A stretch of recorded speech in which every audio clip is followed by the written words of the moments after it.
When heaven whispers. There are moments when heaven does not shout. It whispers. A dream you cannot forget. A stranger who appears at exactly the right moment. A feeling that tells you to stop, to listen, to look again. Most people dismiss these moments as coincidence. But what if they are not? What if, before judgment comes, there are warnings? And what if the greatest danger is not that heaven has stopped speaking, but that we have forgotten how to listen? Tonight, you will follow Daniel as the ordinary begins to give way to something he cannot explain. The signs will be small at first, the whispers almost impossible to hear, but they will not remain whispers forever. Welcome to Upri Audiobooks. This is The Warnings When Heaven Whispers. And remember it, heaven whispers, before heaven roars. Chapter 1 of The Weight of Mornings. The alarm didn't ring so much as accuse. It wasn't loud. It didn't need to be. The little digital numbers on the nightstand pulsed a pale blue in the dark, 5:47, like they were proud of themselves for being early, for being right, for existing when Daniel didn't want to. He lay there with one eye open, staring past the digits into nothing, listening to the house breathe. There was a time he used to wake up with something in him, an intention, a spark, a plan. Now the day arrived like a bill he didn't remember signing. Beside him, the mattress dipped with the slow rise and fall of Maya asleep. Her breathing was steady, patient. Daniel envied it. He envied how she could still sleep like the world wasn't scraping at her. Or maybe it had been scraping at her too, and she just learned to carry it without complaining. That thought brought guilt. Guilt brought anger. Anger brought exhaustion. So Daniel stayed still. From the hallway came the faintest creak, soft, singular, not a footstep, just the house settling. Daniel's eyes narrowed in the dark. He knew this house. He knew its sounds. He knew the difference between pipes cooling and wood shifting and a kid padding to the bathroom. This wasn't any of those. He held his breath. Silence, then nothing else. No second sound, no shuffle, no door click. Just the deep quiet of early morning and the pulse behind his ears. He told himself it was the air vent. It was always the air vent. The heater kicked on, the metal expanded, the house answered. A regular sound in a regular house. On the nightstand, his phone buzzed once, short and sharp. A notification. Probably work. Always work. If his job had a heartbeat, it would have been an email. He didn't reach for it.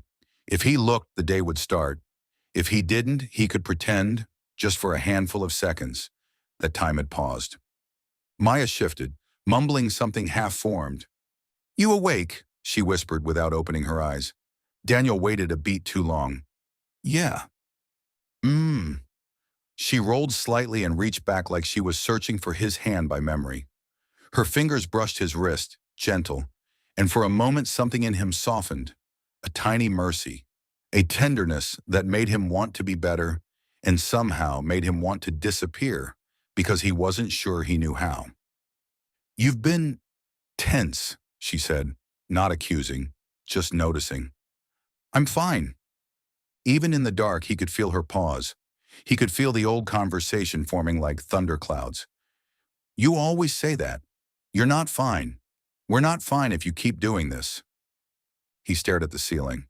"It's just a lot." She exhaled. "Yeah, I know." That should have been enough. Two people acknowledging the weight together. But Daniel's mind wasn't built to rest anymore. It took neutral things and sharpened them. "She knows, everyone knows, you're the problem." He didn't say it. He didn't say the other things either. The honest things. That he didn't sleep right. That his chest tightened for no reason in the grocery store. That he'd been snapping at the kids. That his patience was disappearing like water in heat. Instead, he swung his legs out of bed and stood, joints popping softly like they were older than him. In the bathroom, he flicked the light on. The mirror hit him like a slap. His face looked borrowed, used too hard. Faint lines at the corners of his eyes. A tightness around his mouth like the muscles had forgotten how to relax. He splashed cold water on his face and stared at himself until the sting became familiar. Then he grabbed his phone. 3 missed calls from an unknown number.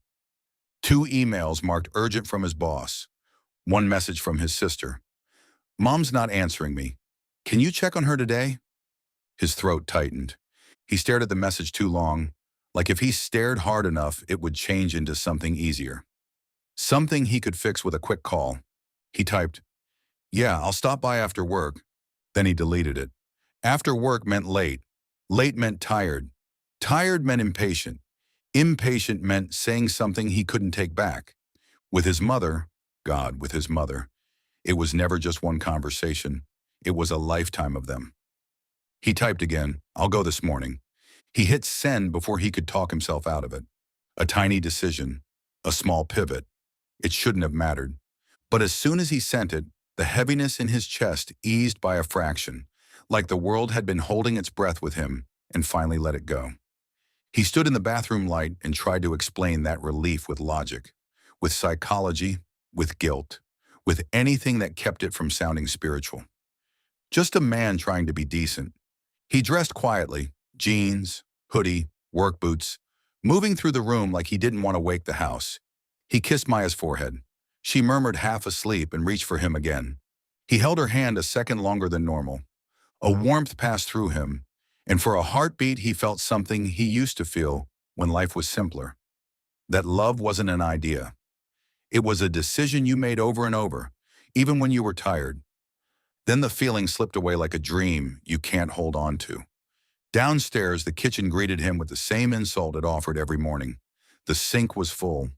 A cup with dried cereal stuck to the bottom, a plate with sauce hardened like paint, a pan soaking in cloudy water that never helped anything. Daniel stared at it as if the sink had done this on purpose. He turned on the coffee maker and watched it drip, slow and steady, like time itself was mocking him. His mind drifted to a memory, uninvited. Not a clear one, more like a smell. Old wood, perfume, somebody's cologne, the soft sound of shoes on tile, a woman singing a hymn under her breath while folding bulletins. He hadn't been inside a church in months. Not really inside. He'd been present physically on holidays, for appearances, but his mind was always somewhere else. Work, bills, last night's argument, what he should have said. He remembered being younger, sitting in a back row, thinking he could feel God the way you could feel heat from the sun. Watched and loved in a way that didn't scare him. Now when he thought about God, he felt tired, like God was another thing he was failing. He poured coffee into a mug and took a sip. Too hot, bitter, and somehow still weak. He leaned on the counter, listening. The refrigerator hummed. Somewhere inside the walls, pipes whispered. Outside, the neighborhood was barely awake. The distant sound of a car starting, a dog barking once and then stopping. The quiet felt thin, like paper. Daniel checked the time. 6:12.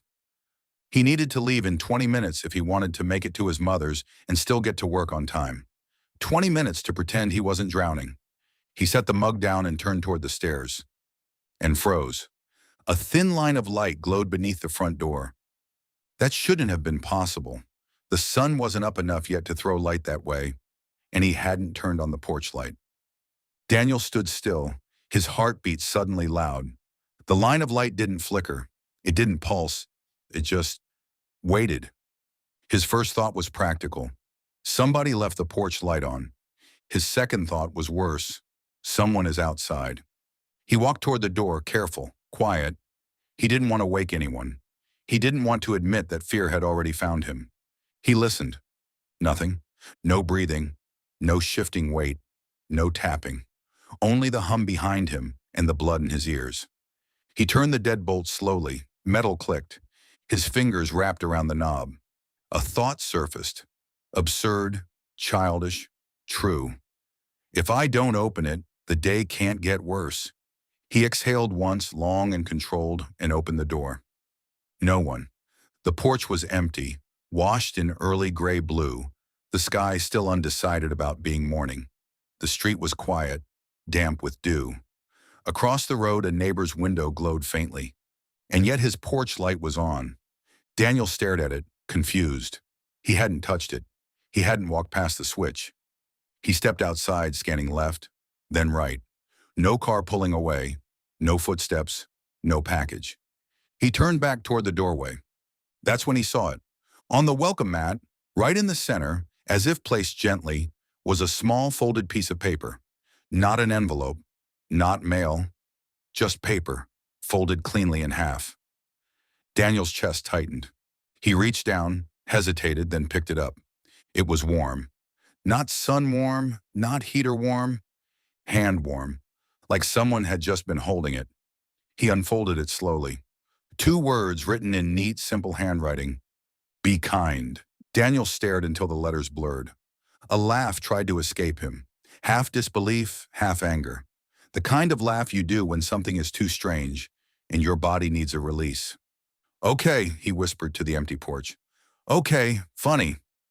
But his voice didn't sound convinced. He looked up again. Still nothing. No one. Just the quiet neighborhood and the sky about to become day. Daniel stood there with the note in his hand and felt for the first time in a long time that the world wasn't just heavy. It was watching. And somewhere beneath the tiredness, beneath the anger, beneath the guilt, something old and forgotten stirred like a flame, trying to remember how to burn. He folded the note and slipped it into his pocket. Then he went inside and shut the door softly behind him, as if he didn't want whoever had written those words to hear the sound. Upstairs, a small voice called out, sleepy and thin. Dad? Daniel closed his eyes for half a second. He took a breath and tried as hard as he could to choose the better version of himself. Yeah, he called back, forcing warmth into his voice. I'm here. But as he walked toward the stairs, the paper in his pocket felt heavier than paper had any right to be. And the porch light, though he couldn't see it now, kept glowing. Chapter 2, Traffic Psalms. Daniel didn't tell Maya about the note, not because he wanted to hide things from her, because he didn't know what it was yet, and he didn't want to sound crazy before sunrise. He got the kids moving, poured cereal, signed a permission slip he'd forgotten twice already, found one missing shoe like it had evaporated into another dimension. He kept his voice calm, softer than he felt. He kissed heads, tied laces, cleaned a spill, swallowed irritation. Kindness, he thought, without knowing why the word had lodged itself in him like a pebble in a shoe. Be kind. He dropped the kids where they needed to go, then turned the car toward his mother's neighborhood. The sky was brighter now, morning finally committing, but the light didn't make him feel better. It just made everything sharper. At the first long red light, his phone buzzed again. Unknown caller. Daniel stared at the screen. It rang twice, 3 times. He didn't answer. The call ended. A second later, the phone buzzed with an email. From his boss. Subject: We need to talk. Today. Daniel's jaw tightened. He put the phone face down on the passenger seat like it was something that could bite him. The light turned green. He drove. 2 miles later, the freeway entrance was already backed up, brake lights bleeding red into the morning. A line of cars all inching forward as if the world had forgotten how to move. Daniel gripped the wheel. He told himself it was fine. He told himself he had time. He told himself he could still see his mother, still make it to work, still keep all the plates spinning like he always did.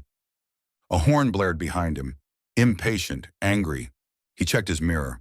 A lifted truck rode too close, the driver gesturing wildly like Daniel had personally invented traffic. Daniel felt the heat rise in his chest. Of course this is happening today.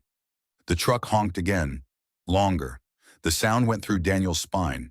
He tapped the brakes lightly, not even meaning anything by it, just keeping pace with the crawl. The truck swerved slightly, the driver leaning out to shout something Daniel couldn't hear through glass. Daniel's hands tightened on the wheel. He could feel the old reflex, the quick anger that made him feel powerful for half a second and ashamed for the next hour. He looked down at the clock. 7:18. He was already late. The thought hit him like a shove. Late meant his mother alone too long. Late meant his boss's mood. Late meant Maya's "I told you" eyes later. Late meant...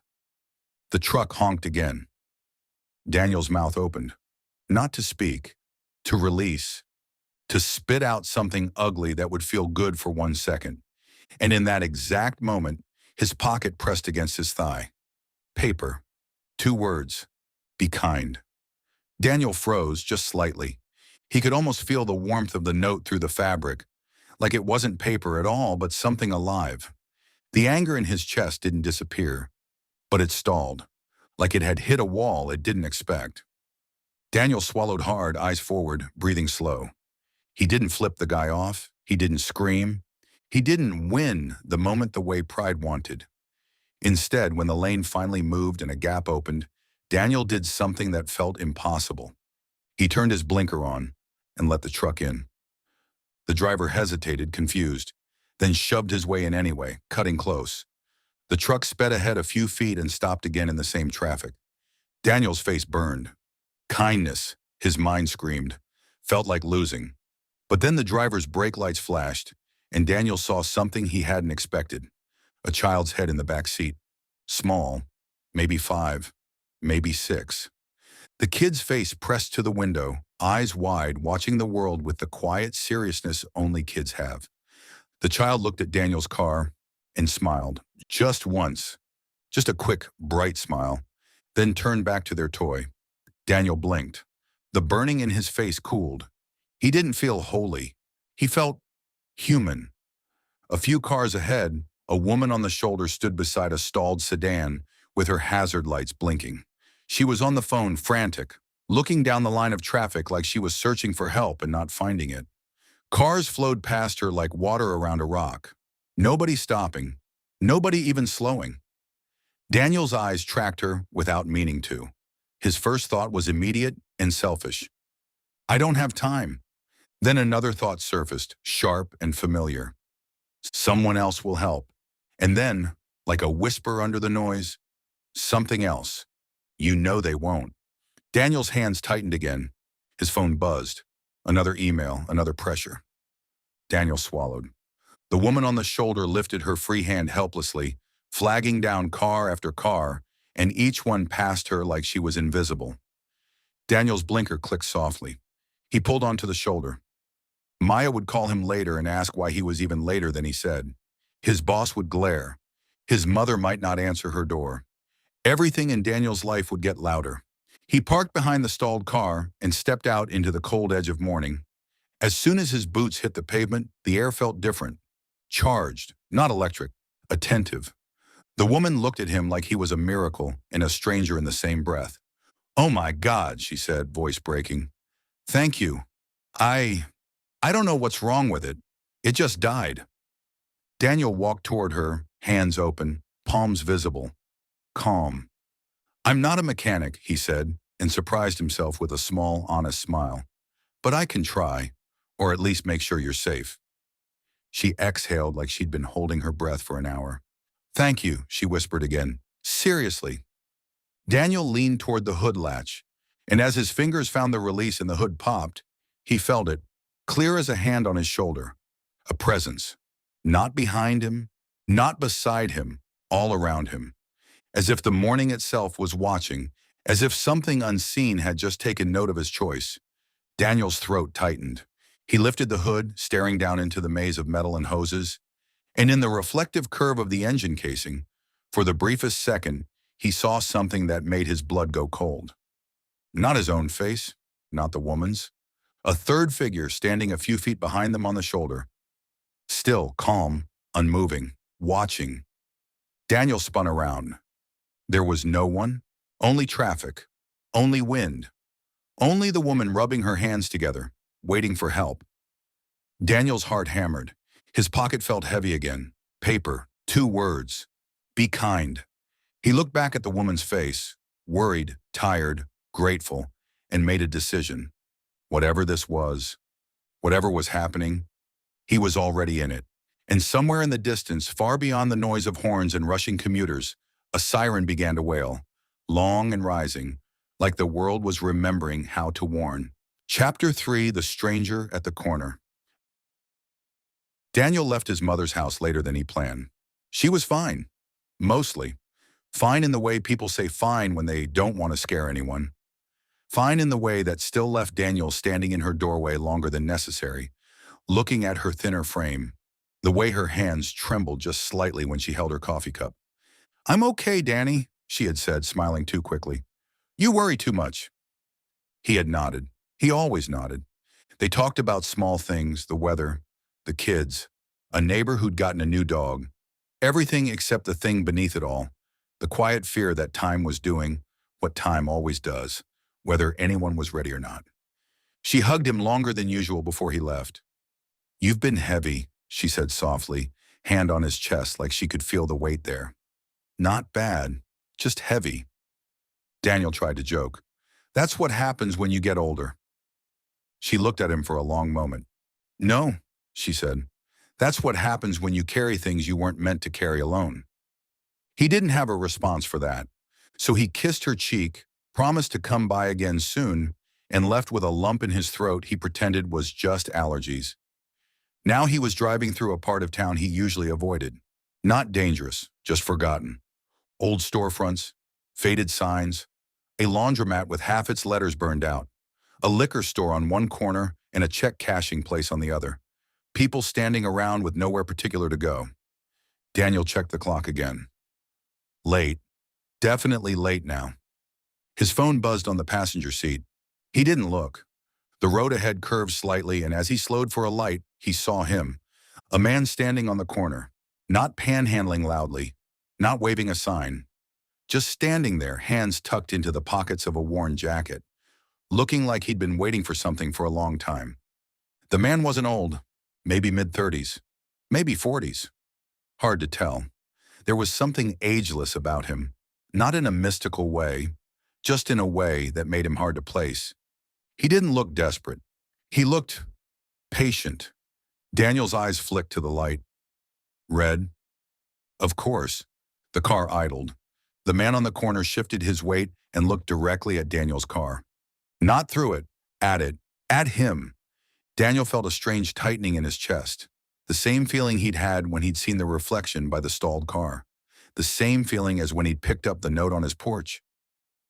"This is stupid," Daniel told himself. "You're tired. You're late. Your brain is making patterns that aren't there." The man took a few slow steps closer to the curb. Daniel rolled his window down halfway before he could talk himself out of it. "Hey," Daniel said. His voice came out rougher than he meant. "You need something?" The man smiled, not wide, not fake. A small, calm smile, the kind that made you feel like you'd already said yes before you knew what the question was. "Just a moment of your time, the man said. Daniel glanced at the light again. Still red. Of course it was. "I don't really have," Daniel started. "I know," the man said gently. "No one does." That stopped him. Daniel frowned. "Do I know you?" The man tilted his head slightly, studying him like he was looking past Daniel's face at something underneath. "No," he said, "but I know you're tired." Daniel's jaw tightened. "Yeah, so is everybody." The man nodded. "Yes, but not everyone is listening to the wait." That made Daniel uncomfortable in a way he couldn't explain. "Look," Daniel said, shifting in his seat, "if you need money, I don't really carry cash." "I don't need money," the man said. The man's eyes were steady, not intense, just present. "What do you need, Wayla?" Daniel asked. The man glanced down the street, then back at Daniel. "A ride," he said. "Just a few blocks." Daniel felt his chest tighten again. Every sensible instinct fired at once. "Don't pick up strangers. You don't have time. This is how people get robbed. You're already late." The light was still red. Of course it was. Daniel looked at the man's hands. They were empty. No bag, no sign, no obvious story. "You got a phone?" Daniel asked. "You can call someone." "I did," the man said. "They're busy." Daniel almost laughed. "Yeah, that sounds about right." The man smiled again, softer this time. "For what it's worth," he said, "I wouldn't ask if it didn't matter." Daniel exhaled sharply through his nose. "There it is," the voice in his head said. "The trap, the guilt hook. Say no and drive away." Daniel's phone buzzed again on the seat. Work, pressure, consequences. He pictured Maya's face later, his boss's, his mother's thin hands on her coffee cup. He pictured the stalled woman on the freeway. He felt the paper in his pocket like a quiet pulse. Be kind. He closed his eyes for half a second. Then he opened the door locks. The click sounded louder than it should have. "Get in," Daniel said. "But I'm telling you now, I can only go a few blocks."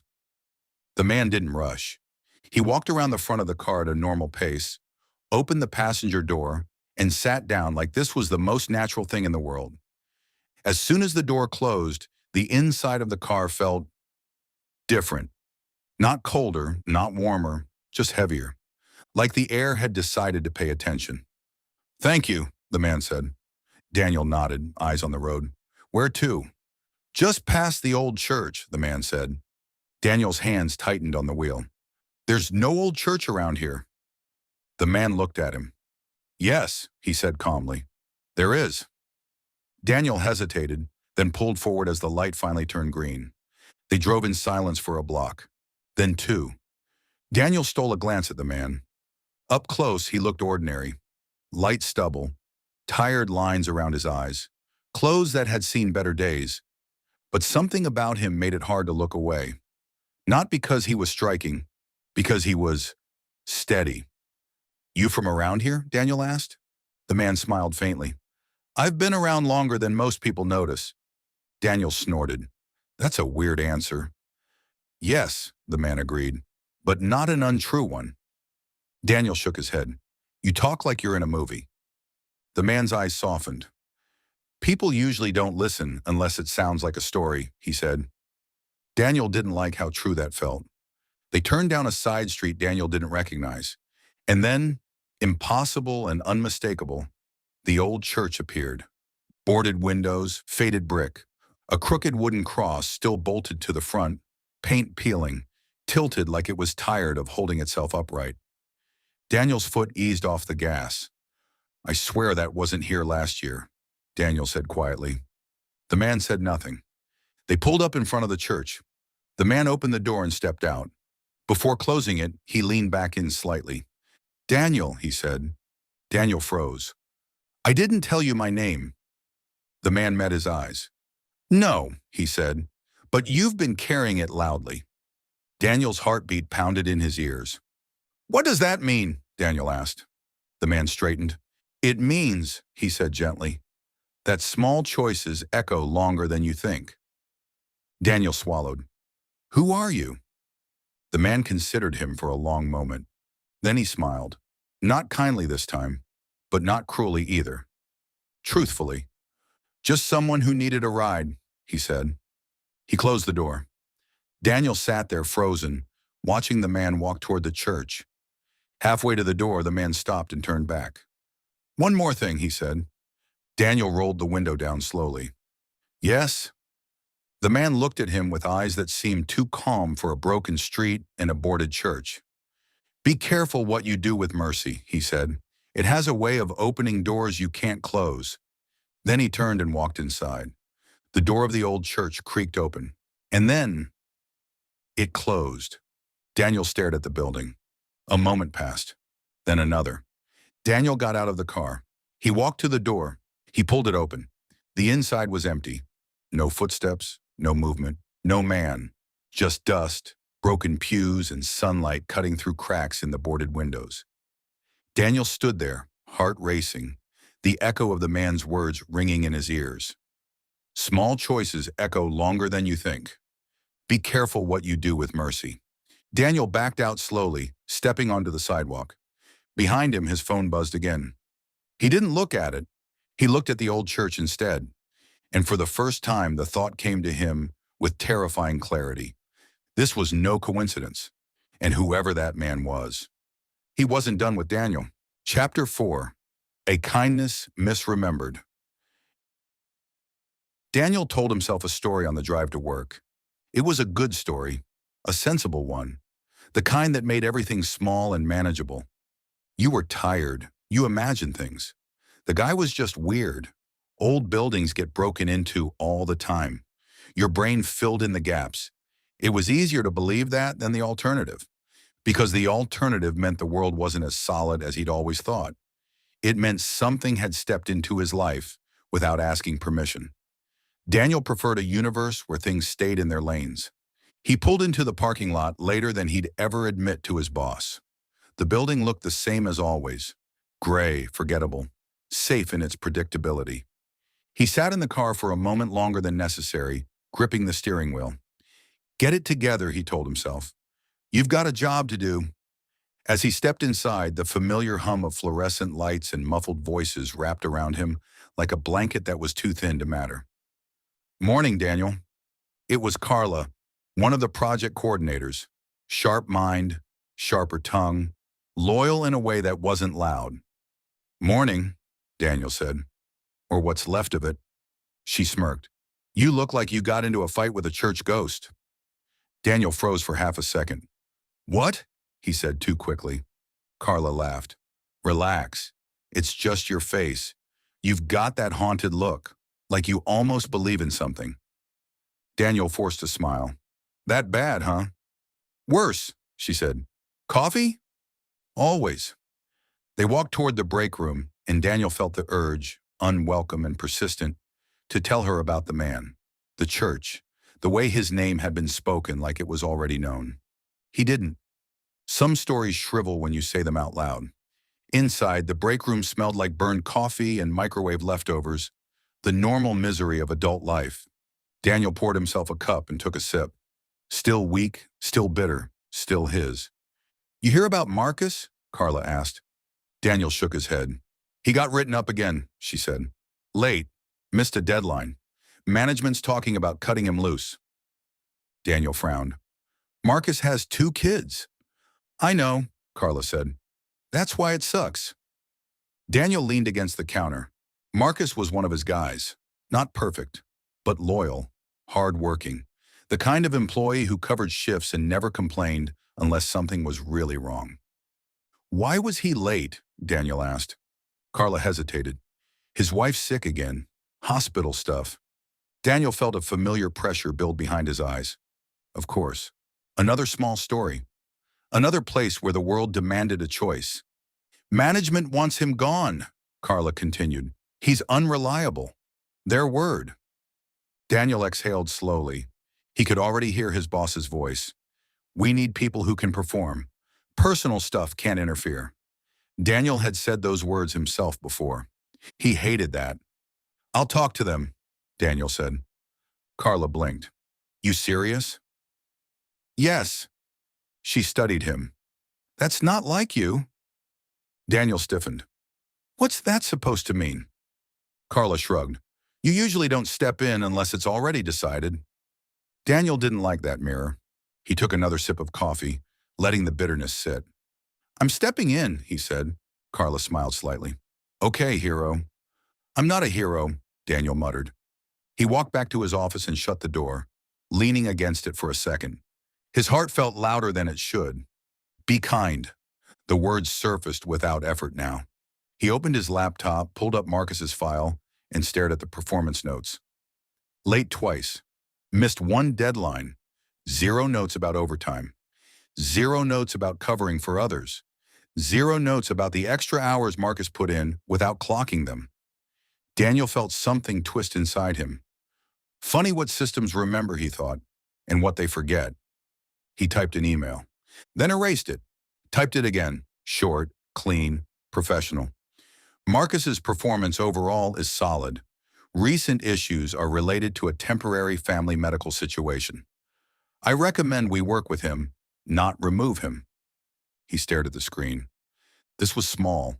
This was nothing. And yet his finger hesitated over the send button like it weighed 100 pounds. Because mercy always costs something. It costs reputation. It costs political capital. It costs comfort. Daniel hit send. For a moment, nothing happened.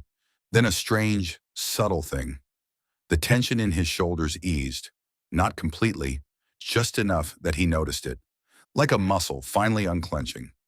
His phone buzzed. A text from Maya. Did you get to your mom okay? Daniel typed back. Yeah, she's okay. I was late to work, though. A pause, and then, I'm glad you went.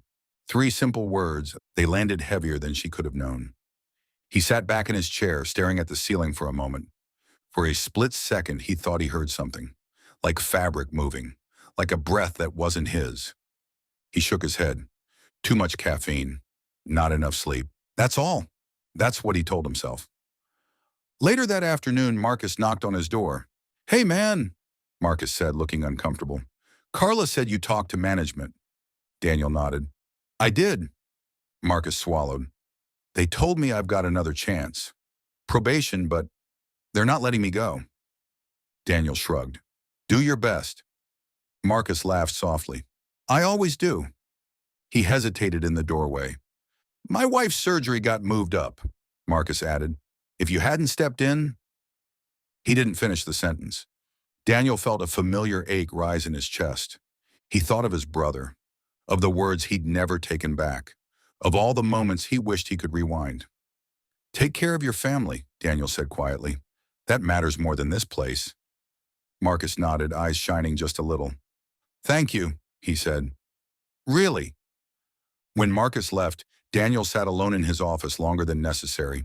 He pulled the folded paper from his pocket. Be kind. The letters didn't look mystical. They looked ordinary, like something a kid might write on a sticky note. And yet, Daniel frowned. Something bothered him. He couldn't place it at first. Then it hit him. He couldn't remember exactly when he'd put the note in his pocket. He remembered picking it up. He remembered folding it. He remembered walking inside. But the moment of putting it in his pocket, it was missing. Not forgotten. Missing. Like a gap in a film reel. Daniel's skin prickled. He folded the note again and slid it back into his pocket. Across the office, the lights flickered once. Quick and subtle. No one else reacted. Daniel leaned back in his chair, staring at the ceiling, and tried to breathe. You're making this bigger than it is, he told himself. You're just being a decent human. But the world didn't feel neutral anymore. It felt responsive, like it was paying attention. And the strangest thought crept in, quiet and unwelcome. What if kindness isn't just good? What if it's a key? Daniel swallowed. Outside his office window, clouds drifted across the sky, slow and heavy.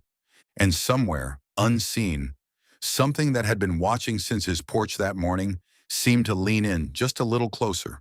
Chapter 5, Salt in the Coffee. Daniel noticed it immediately, not because it was dramatic, because it was wrong in a way that couldn't be ignored. He lifted the mug to his lips, already half distracted by an email on his screen, and took a familiar sip. The taste hit his tongue, and his face twisted. Salt. Not a little. Not accidental. Full, sharp salt. Daniel pulled the mug away and stared into it like it might confess. What the... He sniffed it. Coffee. Still coffee. No visible crystals. No weird color.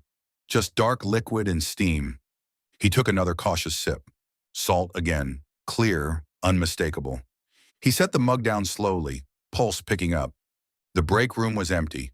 The coffee pot was the same one he'd used every morning for years. Same filters, same grounds, same routine. He walked to the sink and dumped the mug out. Dark liquid swirled down the drain. He rinsed the cup, filled it again from the pot, and took another sip. Normal, bitter, weak, coffee. Daniel frowned. He stared at the cup longer than necessary. Someone messed with it, his mind offered. But who and why? It wasn't funny enough to be a prank, not personal enough to be an attack, just unsettling. He carried the mug back to his office and sat down, trying to shake it off. Salt in coffee meant nothing. It was just a mistake, just stress, just a brain glitch. But the feeling stayed with him, the same thin, watching feeling he'd had on his porch, on the freeway, in the car with the stranger. Like something had nudged reality just enough to see if he'd notice. His phone buzzed. A text from Maya. Leah asked if you're coming to her school thing tonight.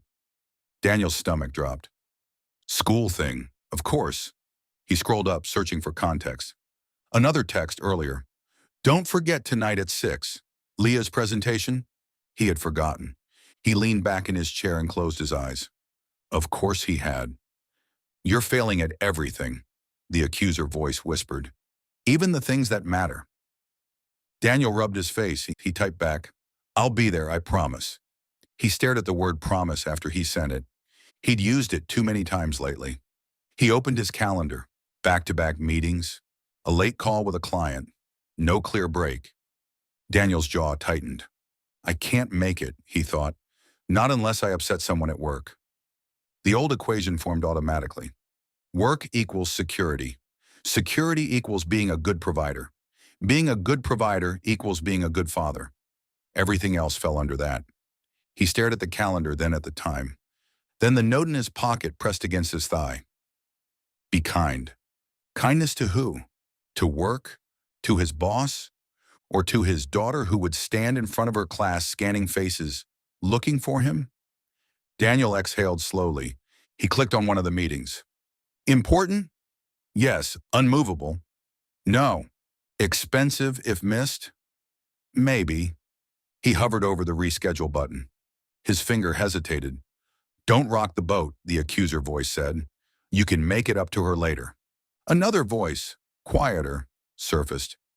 She'll only be this age once. Daniel clicked. Meeting rescheduled. He felt something in his chest loosen. Not relief exactly. More like alignment. Like something had slid back into place. He leaned back, staring at the ceiling again. Okay, he muttered. Okay. That afternoon, he walked back into the break room for a refill. Carla was there, stirring sugar into her cup. Hey, she said. Weird question. Daniel braced. That's never good. Did you mess with the coffee? Daniel blinked. What? No. She held up her mug. Mine tasted like salt. Daniel felt his stomach drop. Salt? He repeated. Yeah, she said. Thought I was losing my mind.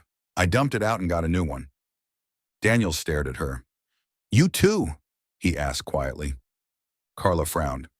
Two? Daniel forced a laugh. Mine earlier. Same thing. Probably the water system or something. Gross, Carla said. I'm switching to tea. Daniel nodded, but his mind was racing. Two people. Same thing. Same day. Same building.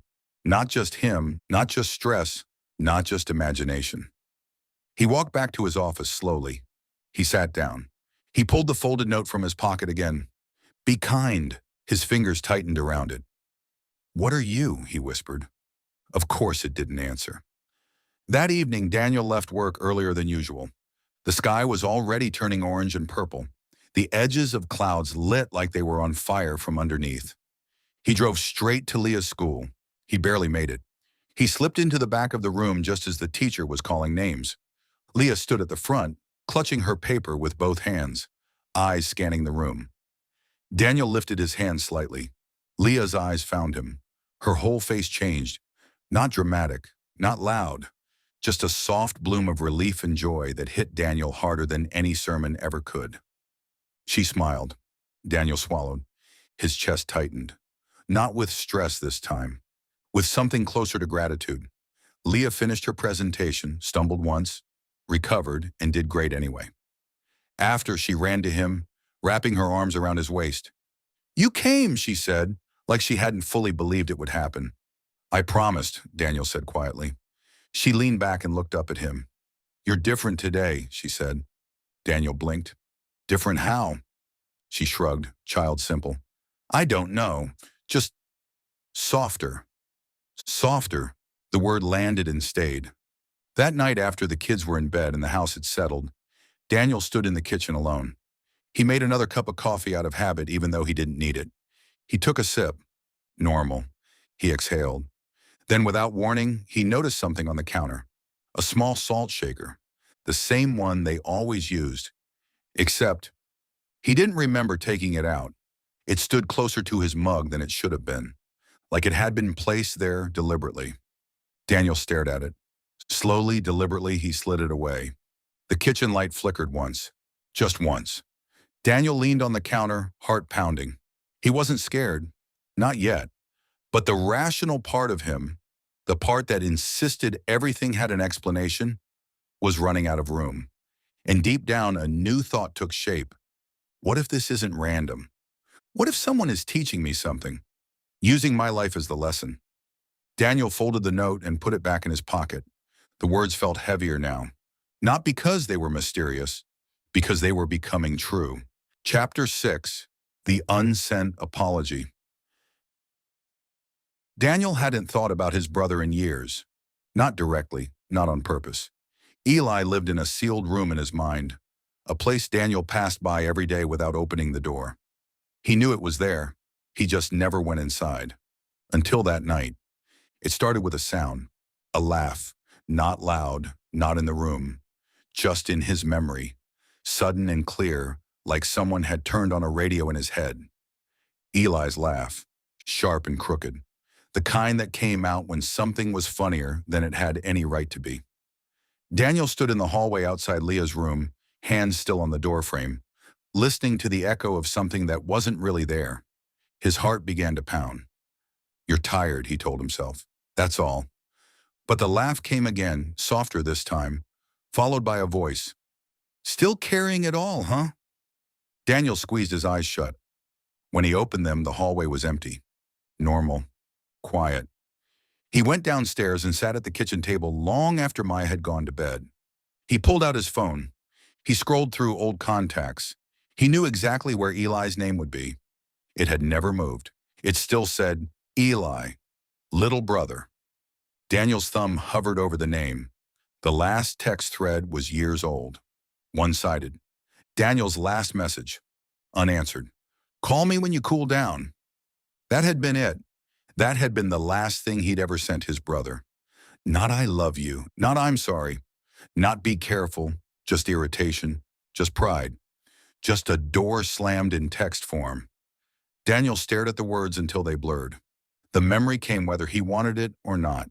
The argument, the raised voices, Eli accusing him of always acting like he was better. Daniel snapping back that someone had to be responsible. Eli saying, "You think you're God now?" Daniel yelling, "Grow up!" The door slamming. Eli driving off. The phone call 2 hours later. The voice on the other end, not Eli's. The hospital. The words "car accident," "instant," nothing they could do. Daniel's chest tightened like it was being crushed from the inside. He hadn't cried that night. He hadn't cried at the funeral. He'd been strong, he'd handled things, he'd helped his mom, he'd organized logistics, he'd been useful. But useful wasn't the same as healed. Useful was just another way to avoid feeling. Daniel set his phone face down on the table. His hands trembled. "I'm sorry," he whispered into the empty kitchen. The words felt late. Too late. He stood up and walked to the sink, gripping the edge like it could hold him upright. "I'm sorry," he said again, louder this time. "I should have said it." The kitchen was silent. Then, so quietly he almost missed it. Something shifted. Not a sound, not a movement, a presence. The same one from the roadside, from the church, from the moment by the stalled car. Daniel closed his eyes. "I can't fix it," he said. "I know I can't. I just..." His voice broke. "I just wish he knew I didn't mean it." The air felt heavy, full, not oppressive, attentive. Daniel felt something like a hand on his shoulder. Not physically, but emotionally. The way a presence can be felt without being touched. A memory surfaced. Not of the argument, of something else. Eli, younger, sitting on Daniel's bed as kids.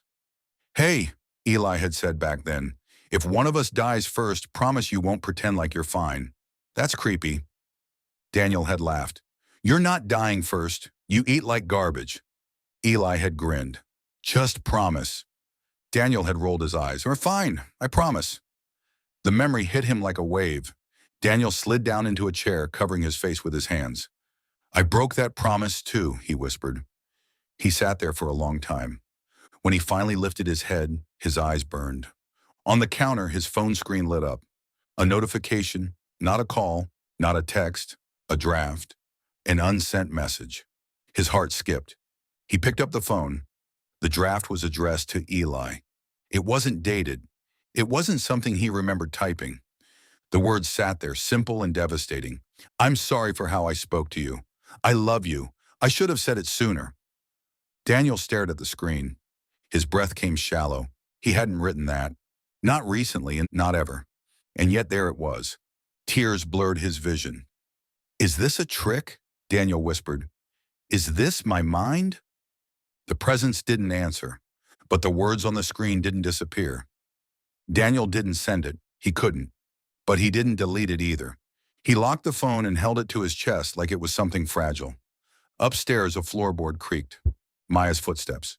She appeared in the kitchen doorway, hair loose, face soft with concern. "You okay?" she asked. Daniel wiped his face quickly. "Yeah, just couldn't sleep." She stepped closer, studying him. "You've been carrying a lot," she said, echoing his mother's words. Daniel nodded. Maya reached out and took his hands. "You don't have to carry it alone," she said. The words broke something open. Daniel's voice shook. "I'm scared if I let it out, it won't stop." Maya squeezed his hands. "Then let it be messy," she said. "We can be messy together." Daniel let out a shaky laugh. "Not very poetic." Maya smiled faintly. "I'm not an angel." The word hit him harder than it should have. He met her eyes. "No," he said softly, "you're not." But for the first time in a long time, he felt something shift between them. Not fixed, not perfect, but honest. Later, lying in bed, Daniel stared at the ceiling. Sleep came slowly. When it finally did, it wasn't dark. It was bright. A dream. Daniel stood in a wide, empty field. The sky was gray and heavy. In the distance, he could hear something. Not thunder, not wind, a trumpet. But no sound came out. Just the feeling of it. A call without noise. Daniel turned, heart pounding. Behind him stood his brother. Eli looked whole, young, smiling, not hurt, not angry. "Hey," Eli said. Daniel tried to run to him. His feet wouldn't move. "I'm sorry," Daniel said, voice breaking. "I should have said it. I should have." Eli lifted a hand. "I know," he said gently. "That's why it still hurts." Daniel shook his head. "Can you forgive me?" Eli looked past Daniel, not at him, at something behind him. "Yes," Eli said. Then his expression changed. Serious. "Now you have to forgive yourself," Eli said. "That's the harder part." The field began to fade. The light dimmed. Daniel reached out. "Wait!" Eli smiled one last time. "Don't waste the warning," he said. Then he was gone. Daniel woke with tears on his face and a weight in his chest that felt different than before. Not lighter, not heavier, changed. Like a door had been unlocked inside him, and for the first time, Daniel wondered if the warnings weren't just about the world. Maybe they were about him. Chapter 7, The Dream That Watched Back. Daniel knew he was dreaming. That was the strange part. The field was gone. The gray sky was gone. Instead, he stood in a long hallway that didn't belong to any building he knew. The walls were smooth and pale, stretching farther than his eyes could track. There were no doors, no windows, no corners, just endless corridor. The air felt thick, like it carried sound even when nothing was being said. Daniel took a step forward. His footsteps echoed, not behind him, but around him, everywhere. Like the hallway was listening. "Hello?" Daniel said. His voice didn't echo the way it should have. It came back to him, layered, not repeated, answered. "Daniel." The voice wasn't loud. It wasn't soft either. It was precise, close enough to feel personal, distant enough to feel impossible. Daniel turned. No one. His heart pounded. "I'm dreaming," he said out loud, as much for courage as for logic. "Yes," the voice replied, "but not alone." That made his stomach drop. "What does that mean?" Daniel asked. The hallway seemed to narrow, though he couldn't see it move. "You are crossing," the voice said. "You have been invited." "By who?" Daniel demanded. "By your choices," the voice answered. Daniel clenched his fists. "That's not an answer." "It is the only one that matters," the voice said. Daniel swallowed. "Are you the man from the church?" There was a pause, and not hesitation, consideration. "I wore that shape," the voice said. Daniel's skin prickled. "War?" he repeated. "Forms are temporary," the voice replied. "Truth is not." Daniel looked down at his hands. They looked real, felt real. "This feels real," Daniel said. "It is," the voice said. "That is why it matters." Daniel took another step. The hallway shifted again, not moving, but changing in feeling. The light grew slightly dimmer. "Why me?" Daniel asked. The question burst out of him before he could stop it. There are better people, stronger people, people who pray more, People who don't mess up like I do. The voice came closer, not in distance, in presence. Because you know what it is to be heavy, the voice said, and you are still choosing to be kind. Daniel shook his head. That's not enough. It is the beginning, the voice said. Daniel's throat tightened. What happens if I stop? He asked. The hallway seemed to stretch. The air grew colder. Then the weight will own you, the voice said, and you will mistake survival for life. Daniel closed his eyes. He saw Leah's smile, Maya's hands, his mother's tired eyes, Eli's face in the field. Am I being tested? Daniel asked. Yes, the voice said, but not the way you think. Then how? The voice paused. You are being prepared. Daniel opened his eyes.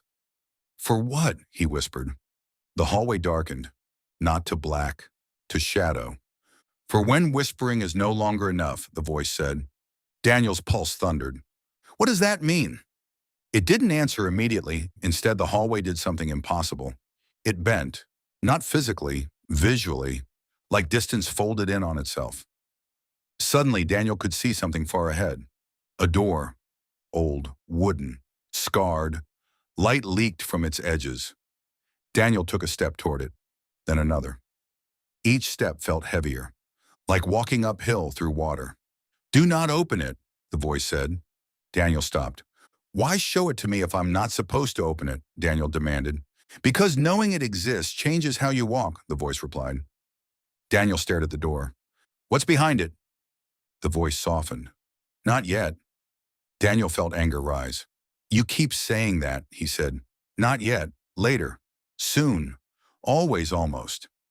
Yes, the voice said, because timing is mercy. Daniel laughed once, sharp and humorless. Does mercy always feel like this? He asked. Like pressure? Yes, the voice said, because mercy is weight that strengthens instead of crushes. Daniel's chest tightened. Are you watching me? He asked. The hallway seemed to still. Yes, the voice said. Daniel swallowed. Are others watching too? Another pause. Longer. Yes, the voice said. Daniel's skin went cold. Who? The voice didn't answer right away. Instead, something changed in the air. Daniel felt it before he saw it. A second presence. Different, sharper, colder. The hallway felt crowded. You are not the only one who noticed your kindness, the voice said quietly. Daniel's heart hammered. What noticed me? Daniel asked. The shadows along the walls deepened, not moving, watching. Accusation always follows mercy, the voice said. It cannot help itself. Daniel backed up a step. I don't like this, he said. That is good, the voice replied. Comfort makes people careless. The shadows seemed to lean. Daniel felt the urge to run. To wake up, he said. I want to wake up. Soon, the voice said. But remember this. Remember what? Your dreams are no longer private, the voice said. They are a meeting place now. Daniel's stomach twisted. A meeting place for who? For those who watch, the voice said, and for those who accuse. The door at the end of the hallway creaked slightly. Just once. Light spilled out, brighter for a heartbeat. Daniel gasped. What happens when it opens? He asked. The voice was very close now. When it opens, it said, whispering becomes warning. The hallway shattered into light. Daniel jerked awake in his bed, heart racing, breath ragged. The room was dark, normal. Maya slept beside him. The clock glowed, 3:17 a.m. Daniel sat up slowly, rubbing his face. It was just a dream. It had to be. But something was wrong. The room felt watched, not threatening, aware. Daniel glanced toward the bedroom doorway. For a split second, he thought he saw a shape there. Tall, still, then it was gone. Daniel lay back slowly, staring at the ceiling. He didn't go back to sleep, because deep down he knew something had changed. His dreams were no longer just his, and whatever had been whispering to him was no longer whispering alone. Chapter 8, A Door in the Air. Daniel noticed it first in the grocery store. He stood in the cereal aisle staring at a wall of brightly colored boxes that all promised happiness in different fonts. He had Leah's text open on his phone. "Can we get the chocolate one, please?" Daniel smiled faintly. "We'll see," he typed back. He slipped the phone into his pocket and reached for a box. That's when the air changed. Not temperature, not smell, thickness, like walking into humidity without the sweat. Daniel froze, hand hovering inches from the shelf. The sound of the store dulled. Carts rolling became distant. Voices softened like they were underwater. Daniel turned his head slowly. Between two shelves, right where the aisle should have been straight, the air looked wrong, not open, not closed, indented. Like reality had taken a breath and not let it out. A ripple, a door-shaped absence. Daniel's heart pounded. Not here, he thought. Not in a grocery store. A woman pushed her cart past him right through the spot. Nothing happened to her. She didn't slow, didn't blink, didn't react. Daniel swallowed. His skin prickled. He took one careful step closer. The pressure in his ears increased slightly, like when an airplane changes altitude. He reached out. The air resisted, not like a wall, like a memory of a wall. Daniel's fingers tingled. He jerked his hand back. His heart raced. This isn't real, his mind insisted. This is stress. This is exhaustion. This is grief. The voice from the hallway came back to him. Your dreams are a meeting place now. Daniel stepped away from the spot quickly. The pressure faded. Sound returned. The aisle straightened. The air looked normal. Boxes, bright colors, noise. Daniel stood there, shaking slightly, holding a box of cereal he didn't remember picking up. His phone buzzed. A text from Maya. Don't forget milk. Daniel exhaled, grateful for something solid. Got it, he replied. He pushed his cart forward, not looking back. But the feeling stayed. Not fear, awareness. Like he had just brushed against something he wasn't supposed to touch yet. Later, it happened again, at a crosswalk downtown. Daniel waited for the light, coffee in one hand, phone in the other. The crowd shifted around him. Footsteps, conversations, car horns. Then, the same heaviness, the same thinning. Between two people standing shoulder to shoulder, the space between them stretched. Not visibly, spatially, like distance became deeper instead of wider. Daniel's breath caught. The space shimmered faintly. Not light, depth. A door in the air. Daniel stepped back instinctively. A man stepped forward into that space. Nothing happened. No flash, no disappearance.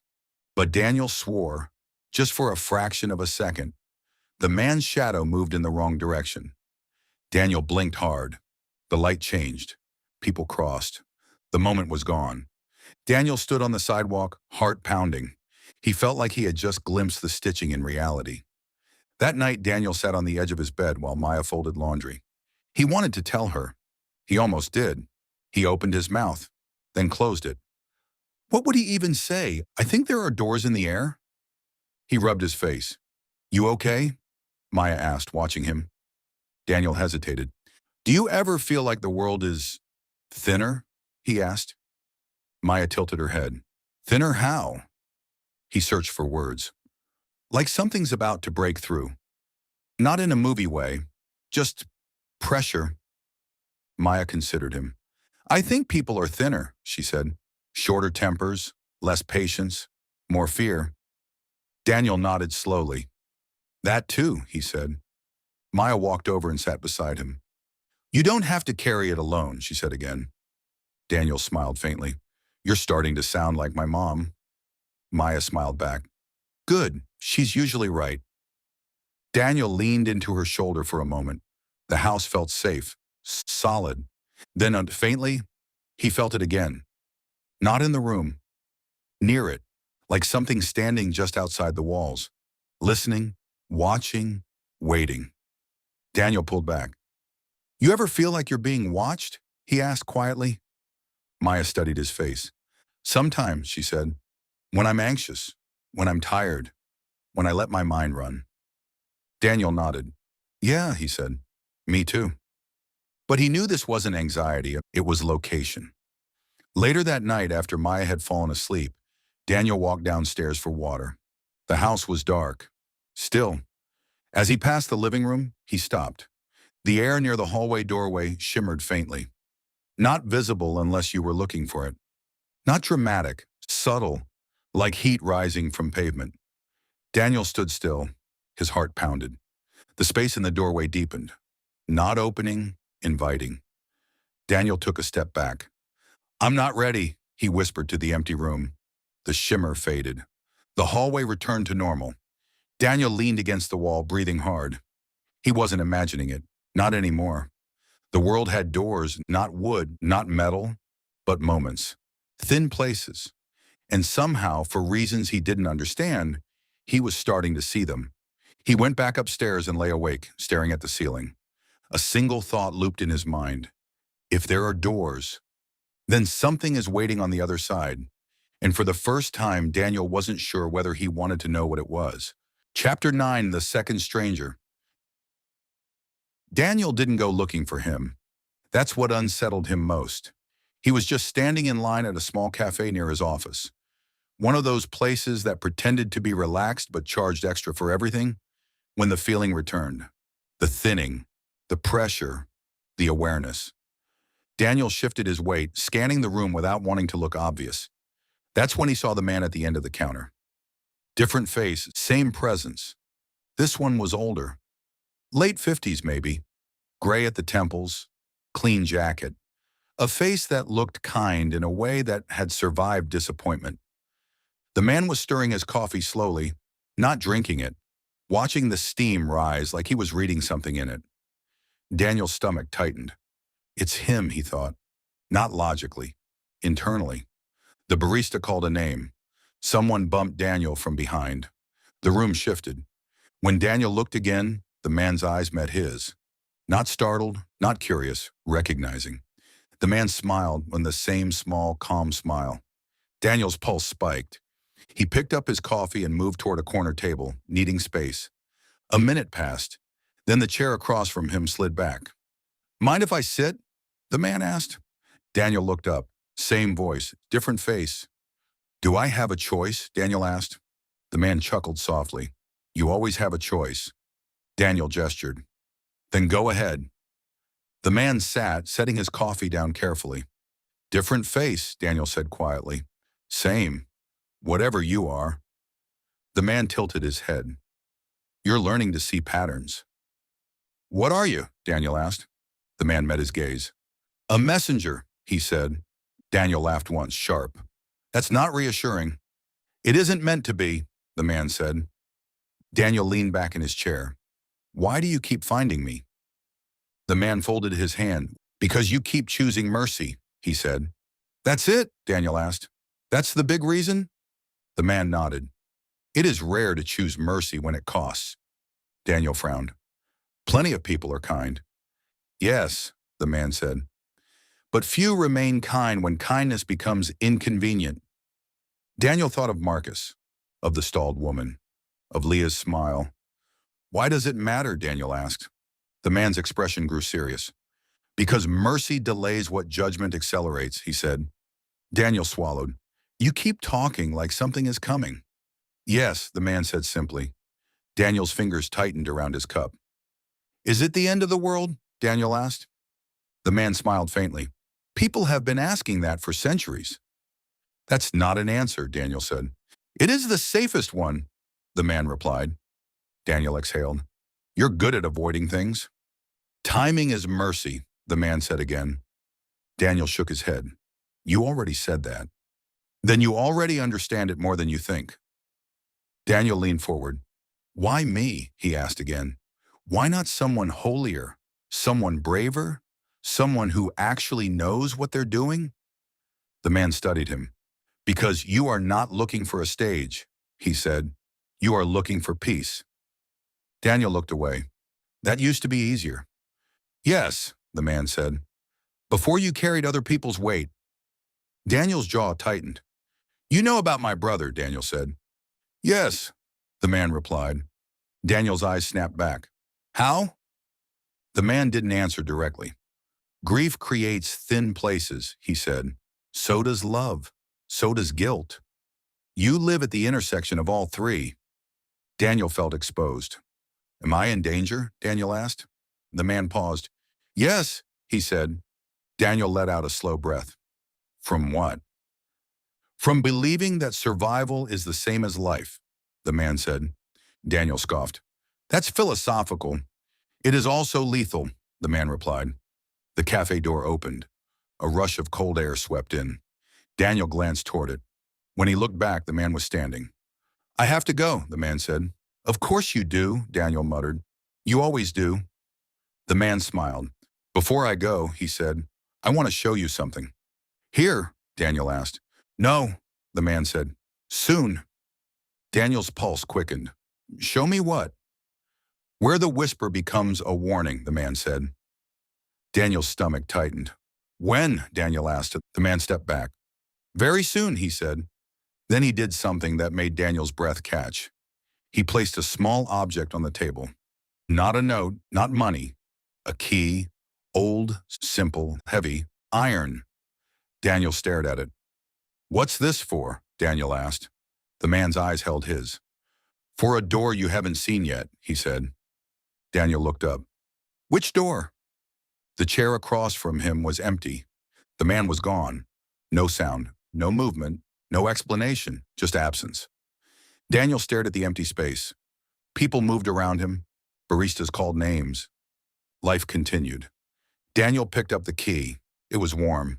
Not room warm. Hand warm. Like it had just been held. Daniel closed his fingers around it. His heart hammered. A key for a door he hadn't seen yet. Daniel slid the key into his pocket beside the folded note. Two small objects. Two simple things. Both heavier than they should have been.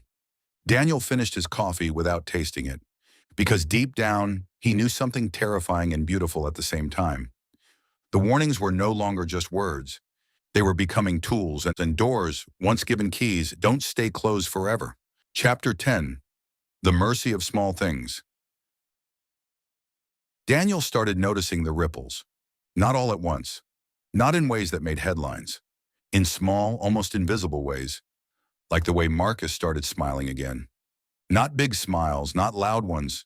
Just the kind that come from knowing you're not about to lose everything. Like the way the woman from the freeway sent a thank you card to the office. Not even to Daniel directly.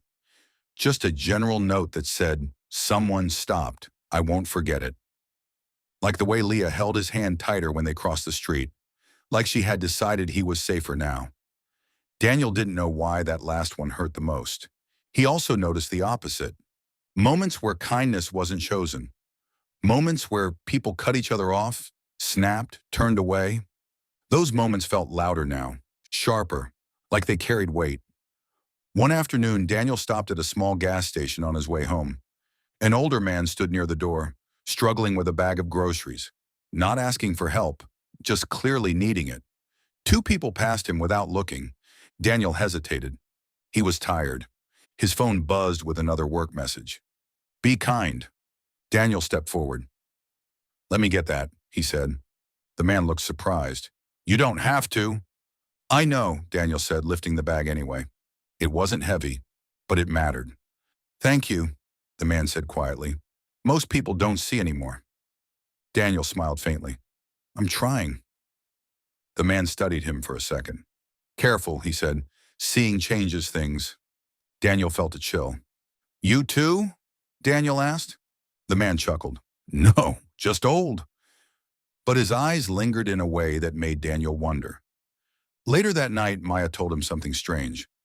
I talked to Carla's husband today, she said while rinsing dishes. He said Marcus came home in tears last week.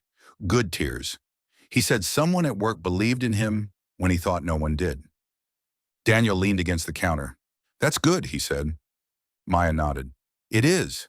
You don't usually get involved like that. Daniel shrugged. Maybe I should more. Maya looked at him, thoughtful. You're changing, she said. Daniel tensed. Is that bad? Maya smiled softly. No, it's lighter, like you're coming back. Coming back. The words stayed with him. That night, Daniel lay awake, staring at the ceiling.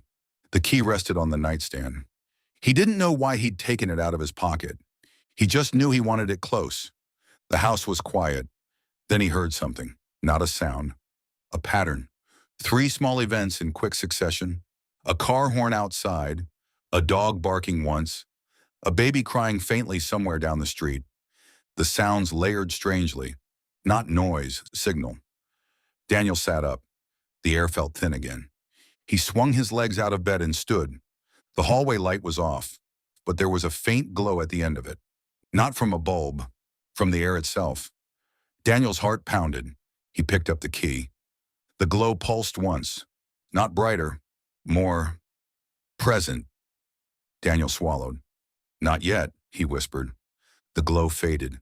The hallway returned to shadow. Daniel stood there for a long moment. Then he turned back toward the bedroom.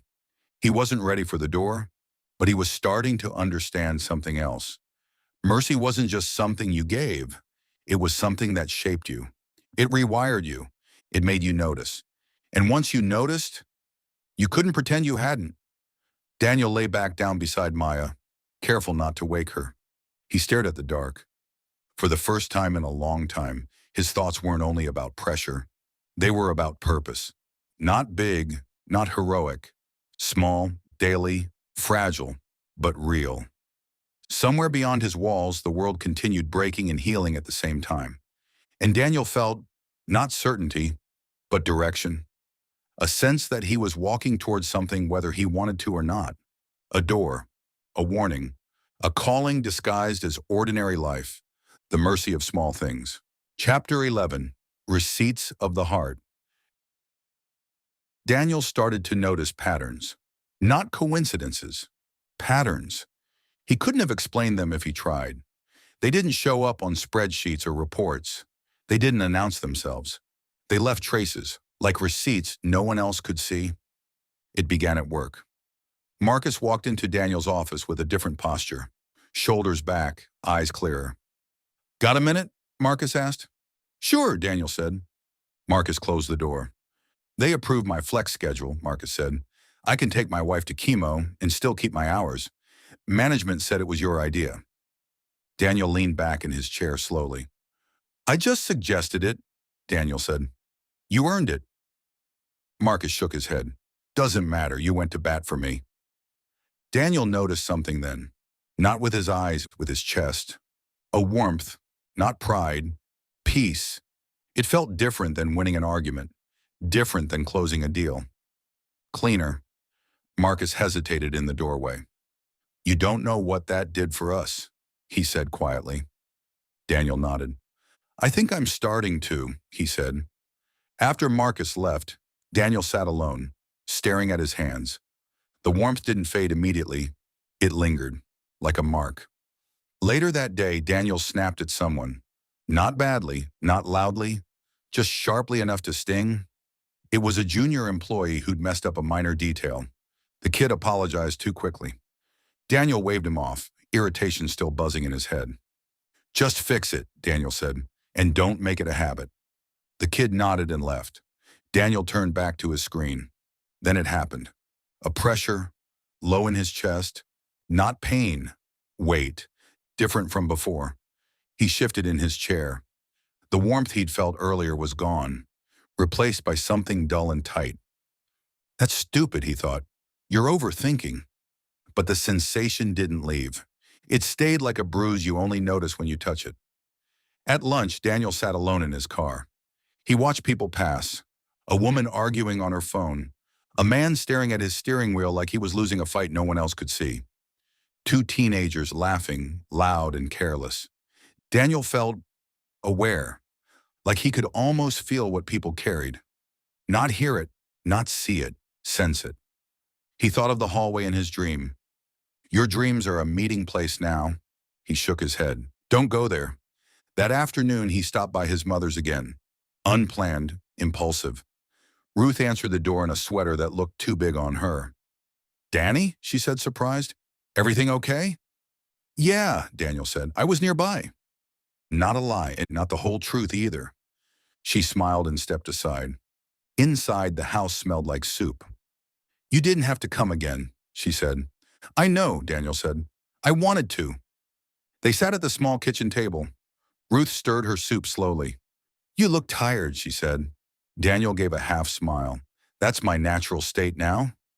Ruth studied him. You've been kinder lately, she said. Daniel frowned. Kinder? Yes, she said. More present. It's like you're listening again. Listening. The word felt heavier than it should have. Ruth reached across the table and touched his hand. I prayed for you this morning, she said. Daniel stiffened slightly. Not because he was offended, because part of him felt exposed. About what? He asked. Ruth smiled softly. That you would notice what God is doing before you get tired of carrying it alone. Daniel swallowed. Mom! She lifted a hand. I'm not preaching, she said gently. I'm just telling you what I asked for. Daniel looked away. His chest tightened. Later on the drive home, he let someone merge in front of him. Normally, he would have rolled his eyes. Today, he just let it happen. The pressure in his chest eased. Not dramatically, but noticeably. That night, Daniel sat on the edge of his bed, the key in one hand, the folded note in the other. Two small objects, two heavy truths.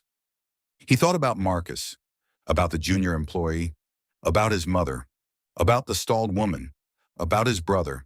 He thought about warmth and weight, peace and pressure, not rewards, not punishments, consequences, spiritual receipts, like the world was keeping track in a way no system ever could. Daniel closed his eyes. Is this how it works? He whispered. Is this what you're showing me? No voice answered, but the room felt attentive, not judgmental. Aware. Daniel lay back and stared at the ceiling. For the first time, he understood something quietly terrifying. Every choice left a mark, not just on other people, on him, on the unseen, on whatever waited behind the doors in the air. And whether he wanted to or not, he was starting to read the receipts of his own heart. Chapter 12, The Elevator Mirror. The elevator at work had always been too reflective. Not a mirror exactly, just polished metal panels that caught your face at the wrong angles and made you look tired even on good days. Daniel usually avoided looking at it. That morning, he didn't. He stepped inside with two other people, a woman scrolling on her phone and a man staring at the floor like it had personally offended him. The door slid shut. The hum began. Daniel leaned back against the wall and let his eyes drift. They landed on his reflection. At first it looked normal. Same tired eyes, same faint lines, same weight in his shoulders. Then the image lagged. Not dramatically, not like in a movie. Just enough that Daniel noticed. He blinked. The reflection blinked a half second later. Daniel's breath caught. Stress. His mind offered immediately. Fluorescent lights, lack of sleep, eye strain. He tilted his head slightly. The reflection followed, this time in sync. Daniel exhaled. See? Nothing. Then he noticed something else. In the reflection, his eyes looked different. Not color, depth. Like they carried more than just fatigue. Like something was standing behind them. Not behind him. Behind the reflection. Daniel leaned closer to the panel. The metal distorted his face slightly. For a brief, terrifying moment, he didn't see anger there. He didn't see guilt. He saw something steadier, something clearer. A version of himself that looked like it wasn't hiding. The elevator dinged, the doors opened. The woman and man stepped out. Daniel stayed. The doors slid shut again. The elevator continued upward. Now he was alone. Daniel stared at his reflection. Who are you? He whispered. The reflection didn't answer. But something about it made his chest tighten. Not fear, recognition. Like seeing a picture of yourself you don't remember taking. And realizing it's more honest than the ones you usually show people. The elevator stopped on his floor. The doors opened. Daniel stepped out quickly, heart racing. He glanced back once. For just a fraction of a second, he thought the reflection didn't step with him. Like something stayed behind. Then the door slid shut. Daniel stood in the hallway longer than necessary. You're tired, he told himself again. You're looking for meaning in bad lighting, but the feeling followed him. Not haunting, guiding. Later that day, Daniel walked past a conference room where a meeting was in progress. Through the glass, he saw his boss at the head of the table, jaw tight, arms crossed. The posture of someone who had decided what was going to happen before anyone else spoke. Daniel recognized that posture. He'd worn it. He slowed. For a moment, the glass reflected Daniel's face over the room. His reflection layered over his boss. Two versions of leadership, two versions of power, one clenched, one quieter. Daniel felt something inside him choose. Not with words, with posture. He straightened. Not to dominate, to stand. He walked into the meeting. The room quieted slightly. His boss looked up, surprised. "We were just about to start," his boss said. "I know," Daniel said calmly. "I wanted to sit in."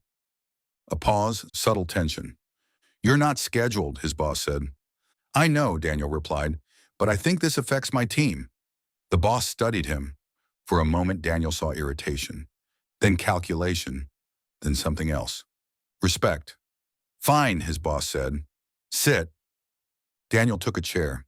He didn't raise his voice. He didn't challenge authority. But when the discussion turned toward cutting resources from his department, Daniel spoke. Not angrily, clearly. "These cuts will hurt the people doing the work," Daniel said. "Short-term savings, long-term damage." Silence, and his boss leaned back. "That's your opinion," he said. "Yes," Daniel said, "and it's informed by being on the ground with them every day." A few people nodded, not loudly, but noticeably. The meeting shifted, not reversed. Shifted, small, but real. Afterward, Carla caught up with him in the hallway. "That was different," she said. Daniel smiled faintly. "Different how?" "You didn't look like you were bracing for impact," she said. "You looked like you knew who you were." Daniel didn't know how to answer that. He went back to his office and closed the door. He leaned against it, breathing slowly. The reflection in the elevator came back to him. The steadier version, the one that looked like it wasn't hiding. That night, Daniel stood in the bathroom at home, staring into his own mirror. Real mirror. Clear glass, normal light. "Show me," he whispered. "If this is real. If this is me now." Nothing happened. For a moment, he felt foolish. Then, slowly, he noticed something. Not in his face, in his posture. He wasn't slumped. He wasn't bracing. He was standing. Still tired, still human, but not shrinking. Daniel placed his hands on the sink. "Is this what you meant?" he whispered to the empty room. "Is this what you're changing?" The room didn't answer, but the air felt approving. Not praising, witnessing. Daniel turned off the light and went to bed. As he lay in the dark, he understood something new. The doors, the dreams, the warnings. They weren't just about what was coming. They were about who he was becoming. And that might be the most dangerous change of all, because a man who knows who he is harder to move, harder to break, harder to keep asleep. Chapter 13, A Call from the Past. Daniel was in the middle of answering an email when his phone rang. Not a work number, not a familiar one. An area code he hadn't seen in years. His stomach tightened before he even knew why. He stared at the screen. For a moment, he considered letting it go to voicemail. Old instincts. Avoidance dressed up as busyness. Then the phone stopped ringing. A second later, it rang again. Daniel answered. "Hello?" There was a pause on the other end. Then a voice he hadn't heard in almost a decade. "Daniel?" His breath caught. "Yes," he said slowly. "Who is this?" Another pause. "It's Rachel." The name hit him like a punch. Rachel, Eli's girlfriend. Not at the time of the accident. Before it, after it. Always orbiting his brother's life like a second heartbeat. Daniel hadn't spoken to her since the funeral. He hadn't known how. "Rachel," Daniel said quietly, "it's been a long time." "Yes," she said, "it has." Silence stretched. Not awkward, heavy. "How did you get my number?" Daniel asked. "Your mom," Rachel said. "I ran into her at the pharmacy last week. She said you were doing okay. She gave me your number and said I should call." Daniel swallowed. "That sounds like my mom." Rachel let out a small, sad laugh. Yeah, it does. Another pause. I almost didn't call, Rachel said. I didn't want to open anything that was closed. Daniel closed his eyes. Some things don't close, he said. Rachel was quiet. Then, that's why I'm calling. Daniel leaned back in his chair. What's wrong? He asked. Rachel hesitated. I'm getting married, she said. The words shouldn't have hurt. They did anyway. I wanted you to hear it from me, she continued. Not through your mom, not through someone else. Daniel forced himself to breathe. I'm happy for you, he said, and he meant it, mostly. Thank you, Rachel said, but that's not the only reason I called. Daniel waited. There are things I never said to you, Rachel said. Things I should have said a long time ago. Daniel's chest tightened. About Eli? He asked. Yes. The word felt final. I didn't want to make things harder back then, Rachel said. Everyone was hurting. Your mom, you, me. I didn't want to be another weight. Daniel rubbed his forehead. You don't have to protect me, he said. Not anymore. Rachel exhaled slowly. The night he died, she said. He came to see me first. Daniel's breath stopped. He was upset, Rachel continued. He said you two had a fight. Daniel closed his eyes. He said he was angry, Rachel said, but not at you the way he said it out loud. Daniel's voice was barely a whisper. What did he say? Rachel's voice shook slightly. He said he wished he hadn't slammed the door. He said he was going to call you after he cooled down. He said he didn't want the last thing between you to be anger. Daniel's chest felt like it was caving in. He never got the chance, Rachel said softly. Daniel gripped the edge of his desk. He was driving to my place when it happened, she added. He wanted to talk. He wanted to fix things. Tears burned Daniel's eyes. He wasn't running from you, Rachel said. He was running back. Daniel covered his mouth with his hand. The words rewrote something inside him. Years of guilt shifted, not erased, reframed. He loved you, Rachel said. He always did. He just didn't know how to say it without sounding weak. Daniel let out a shaky breath. I should have called him, Daniel said. Yes, Rachel said gently. But he should have called you too. Grief makes us pretend only one person is at fault. It's rarely true. Silence fell between them. Not empty, full. I found something, Rachel said. Daniel tensed. What? An old voicemail, she said. On his phone backup. It never sent. It was for you. Daniel's heart pounded. Can you send it to me? Daniel asked. Rachel hesitated. I can, she said, but I need to ask you something first. Anything. Are you ready to hear him again? She asked. Daniel thought of the dream, of Eli in the field, of the unsent message on his own phone. Yes, Daniel said. I think I am. I'll send it tonight, Rachel said. I didn't want to surprise you with it. Thank you, Daniel said. His voice broke. Really? You're welcome, Rachel said. And Daniel, for what it's worth, he forgave you a long time ago. Daniel closed his eyes. That means more than you know, he said. After the call ended, Daniel sat in silence. His office felt smaller.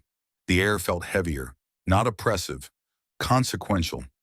He pulled his phone out and stared at it. Unsent apology, unsent voicemail. Two voices trying to cross a gap that time had tried to seal. That night, Daniel couldn't focus on anything. He waited. Every vibration of his phone made his heart jump. Finally, close to midnight, the notification came. New voice message, Rachel. Daniel didn't play it right away. He sat on the edge of his bed, Maya asleep beside him. He held the phone like it was fragile.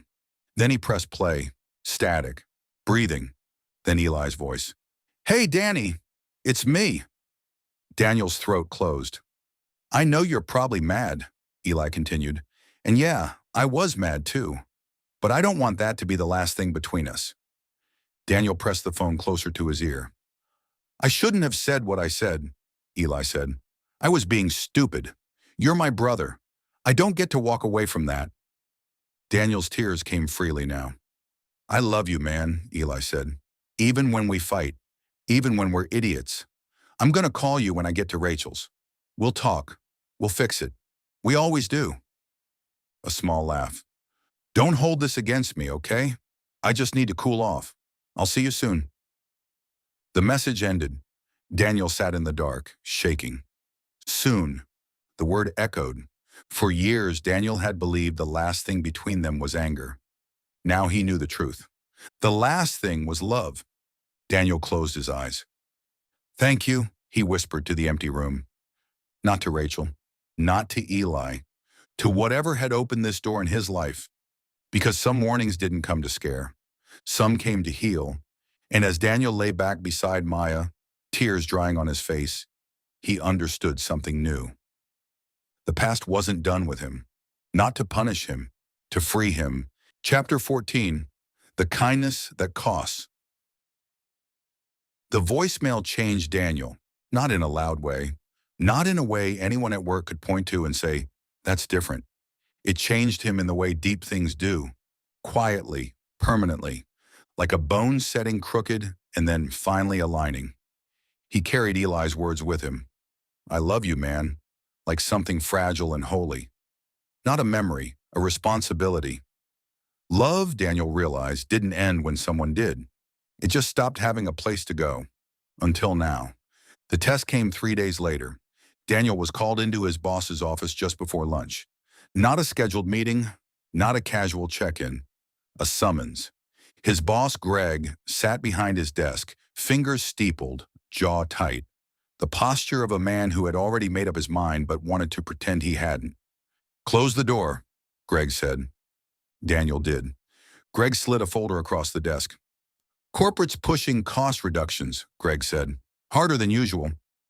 Daniel didn't open the folder yet. I figured, Daniel said. Greg leaned back. They want names. Daniel felt it before he saw it. The weight, the dull pressure in his chest. Whose? Daniel asked. Greg exhaled. Your department. Daniel opened the folder. Marcus's name was on the list. First, not second, not buried. First. Daniel's fingers tightened on the paper. You can't be serious, Daniel said. Greg rubbed his temples. I don't like it either, but he's been flagged twice. Medical stuff. Flex schedule. Corporate doesn't care about context.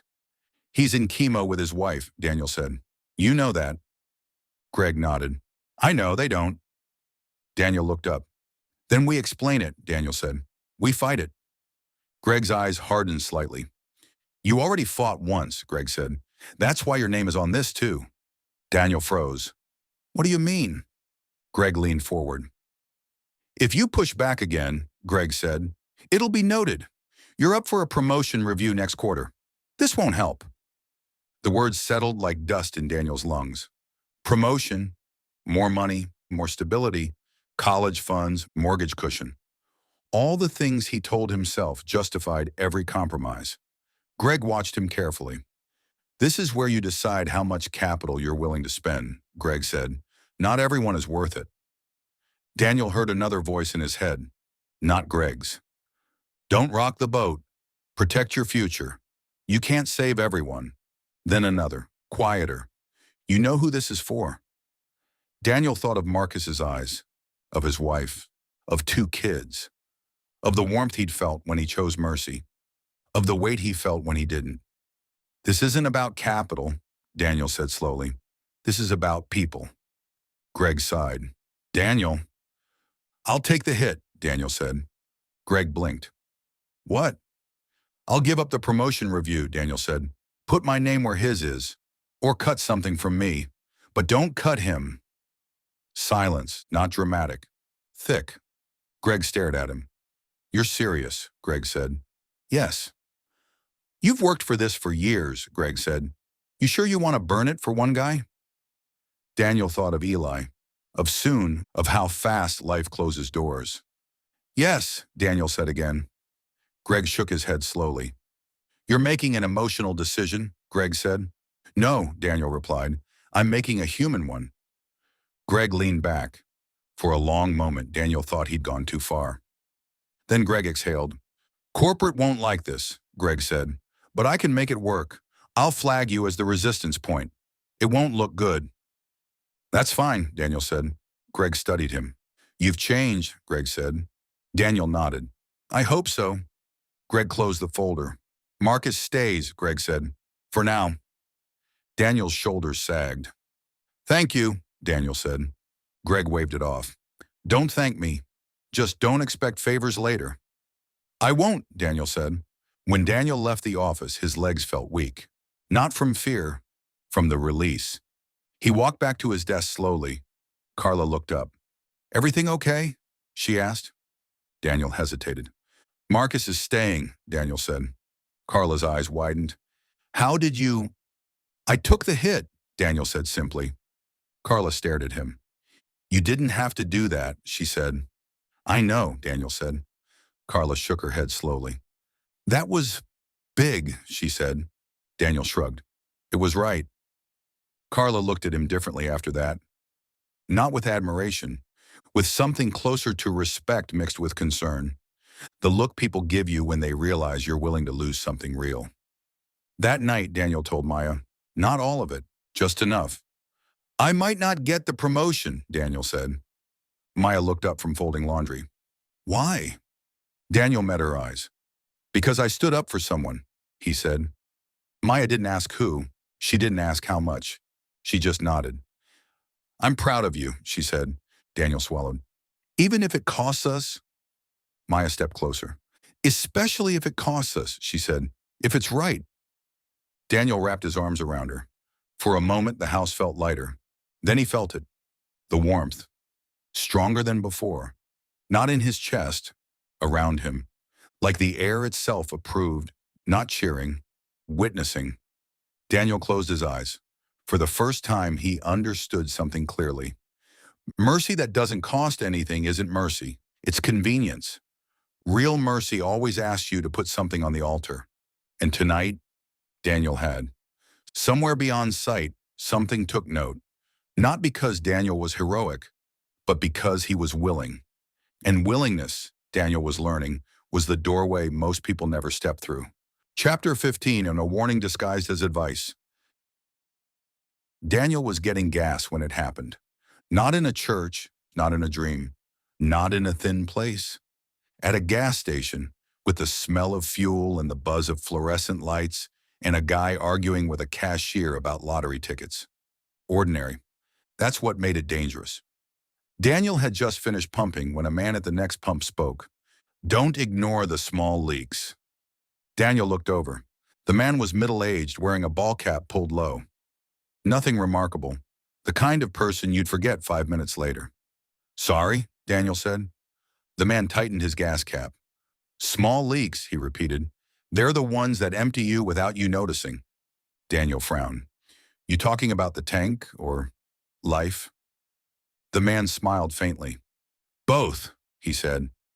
Daniel felt the familiar pressure, the recognition. It was him again. Different face, same presence. You stalking me? Daniel asked lightly. The man chuckled. No, you just keep standing where the message can reach you. Daniel leaned against his car. What's leaking? Daniel asked. The man looked at him carefully. Resentment, he said. Fatigue. Unforgiveness you think you already dealt with. Little compromises you call necessary. Daniel's jaw tightened. That's pretty specific for a stranger, Daniel said. The man shrugged. Most people leak in the same places. Daniel folded his arms. So what's the advice? He asked. Patch what drains you before what comes requires everything, the man said. Daniel's stomach tightened. What's coming? Daniel asked. The man's eyes darkened slightly. Pressure, he said. Confusion, division, fear dressed as certainty. Daniel exhaled. That's already here. Yes, the man agreed, but it will get louder. Daniel looked around the gas station, a couple arguing, a man yelling into his phone, a woman crying quietly on a bench near the door. I see it, Daniel said. The man nodded. Good. Seeing is the first mercy. Daniel hesitated. Why are you telling me this? He asked. The man studied him. Because you will be tempted to grow hard, he said. People who carry weight often do. Hardness feels like strength. It is not. Daniel thought of his boss, of his father, of himself. "What should I do?" Daniel asked. The man's voice softened. "Stay soft," he said. "Protect tenderness like it's strategic. Guard your compassion. Don't let fatigue turn you cruel." Daniel scoffed quietly. "That sounds like a good way to get taken advantage of." "Yes," the man said. "It is." Daniel blinked. "That's not comforting." The man smiled. "Neither is truth," he said, "but it keeps you alive." Daniel looked down at the pavement. "What happens if I don't listen?" Daniel asked. The man was quiet for a moment. "Then you will survive," he said, "but you will not be ready." "Ready for what?" Daniel opened his mouth to ask. The man was already walking toward his car. "Hey," Daniel called. The man turned. "One more thing," Daniel said. "You ever going to tell me your name?" The man considered. "Not yet," he said. Then he added, "Names or wait. You're not ready to carry mine." Daniel watched him drive away. Not fast, not dramatic, just gone. Daniel stood there longer than necessary. The phrase stuck with him. Small leaks. On the drive home, he noticed them. The way he tensed when Maya asked a simple question. The way he snapped at a slow driver. The way he mentally rehearsed arguments he didn't need to win. Leaks, tiny, constant, draining. That night, Daniel sat alone on the back porch. The sky was dark, scattered with stars barely visible through city light. He thought of Eli, of Marcus, of his kids, of his own heart. "Help me patch them," he whispered. Not to the night, to the one who had started whispering in his life. The air felt still, not answering, listening. Daniel went inside. He kissed Maya's forehead. He checked on the kids. He turned his phone off early, small patches and small obediences. He didn't feel heroic. He felt tired, but he also felt guarded, like someone had handed him armor that looked like gentleness. Daniel lay in bed staring at the ceiling. The man's last words echoed, "Patch what drains you before what comes requires everything." Daniel didn't know what was coming, but he knew one thing. Whatever it was, it would not be kind to unguarded hearts. And somehow, impossibly, kindness was still the weapon he was being taught to carry. Chapter 16. The night the power flickered. The power went out at 9:42 p.m. Not a storm. Not an accident anyone could point to, just darkness. One moment the living room glowed with the soft blue of the TV. The next everything cut. The house exhaled. The hum of appliances died. The clock on the microwave blinked out. Silence rushed in like water filling a room. "Dad?" Micah's voice called from upstairs. Daniel was on his feet before the word finished. "I'm here," he called back. Maya stood from the couch, already reaching for her phone flashlight. "Probably just a blown transformer," she said, but her voice carried a thin edge. Daniel felt it too. Not fear. Awareness. He walked to the window. The streetlights were out. The neighbors' houses were dark, no porch lights, no glowing windows. Just a strip of black neighborhood under a moon that suddenly felt too bright. "This is bigger than us," Daniel said. Maya nodded. "Cell service is spotty too." Leah came down the stairs slowly, clutching her stuffed animal. "What happened?" she asked. "Just a blackout," Daniel said gently. "We've got candles." He moved through the house by memory, pulling out a flashlight, then candles, then matches. The small flames made the room feel older, like a house from another century, cozy and exposed. Mike appeared at the candle. "It's like camping," he said. Daniel smiled faintly. "Exactly." But outside, voices rose. Not loud at first. Confused. Neighbors stepping onto porches, calling out, asking if anyone knew what happened. Daniel stepped outside. The air felt charged, not electric, anticipatory. Across the street, Mr. Hargreaves shouted to someone 2 houses down. "Power's out on your side too?" "Whole block," came the reply. A car alarm went off somewhere and then cut abruptly. Daniel scanned the street. Shadows moved. People gathered in small clusters. Phones glowing faintly. Fear didn't explode. It crept. "What if it doesn't come back?" someone said. "It's always come back," another replied. Daniel leaned against the porch railing. He noticed how quickly people filled the silence with worst-case scenarios, how fast uncertainty turned into anxiety, then into blame. Someone accused the city. Someone else blamed the power company. Someone joked about hackers. No one joked for long.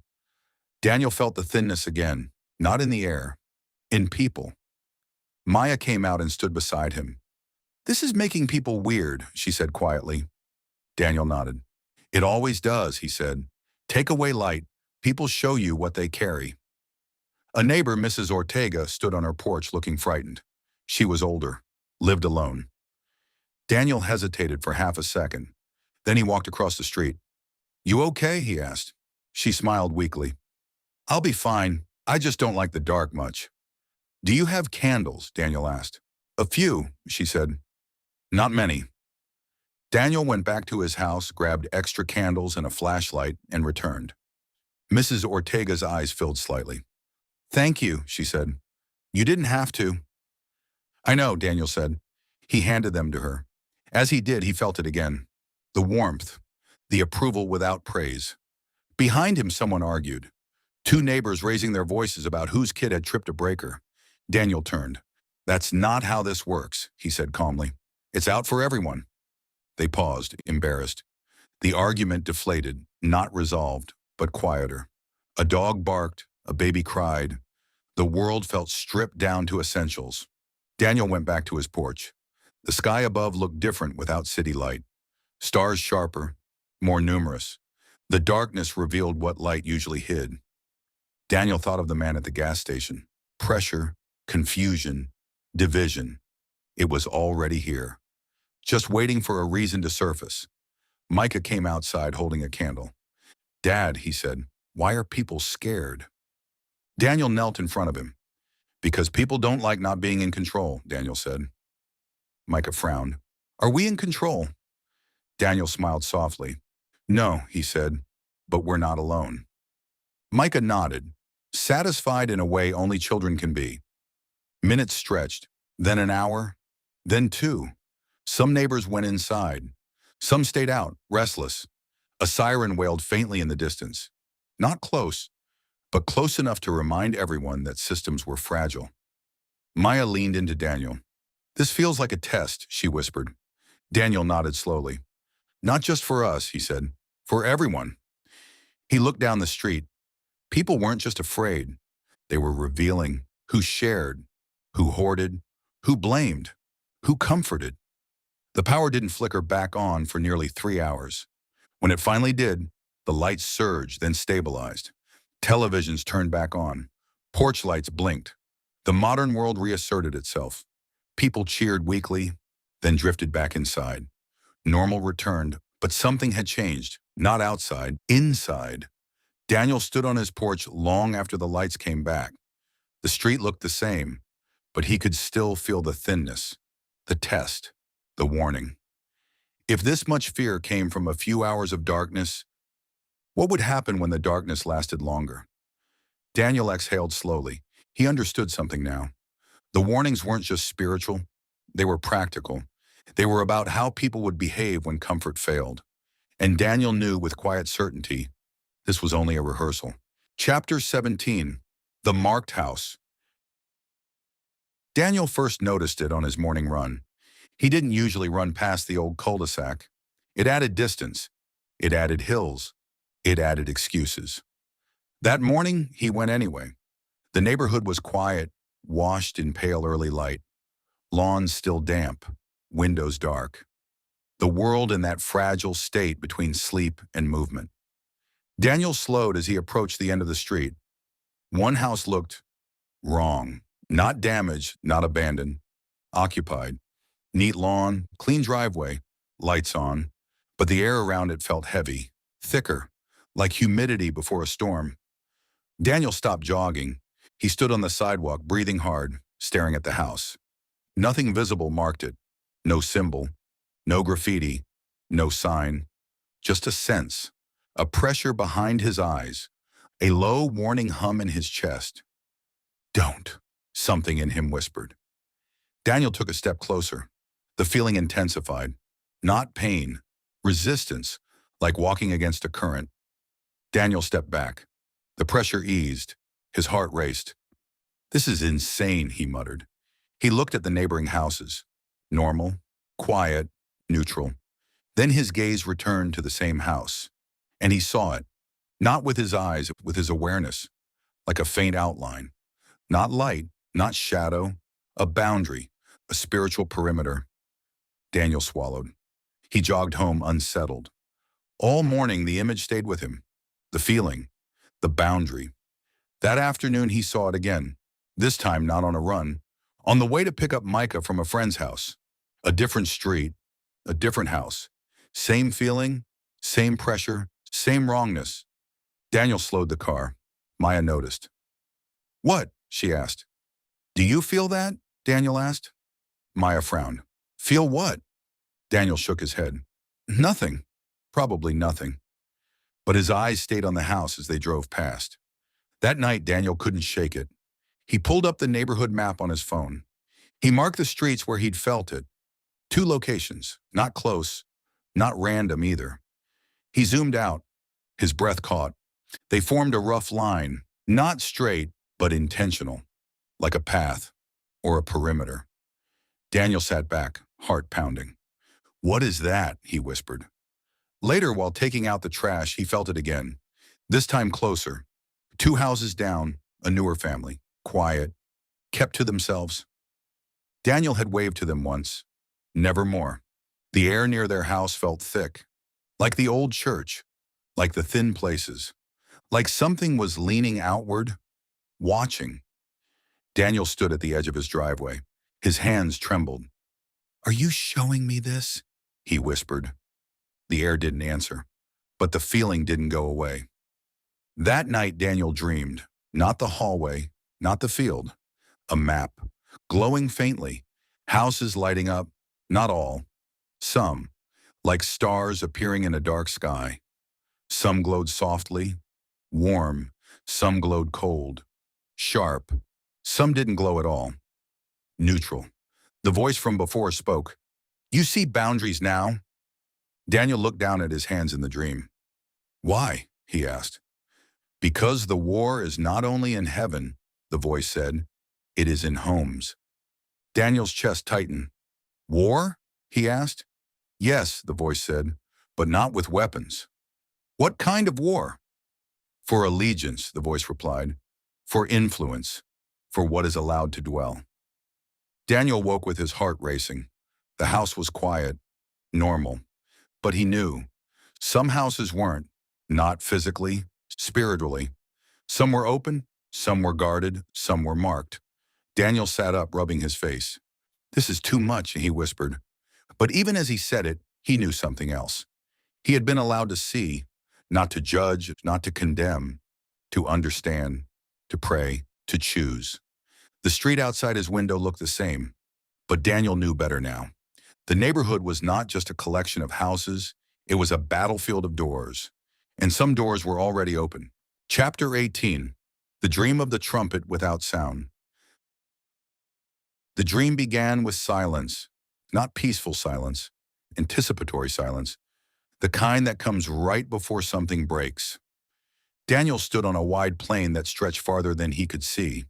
The ground was dry and cracked, like it hadn't known rain in a long time.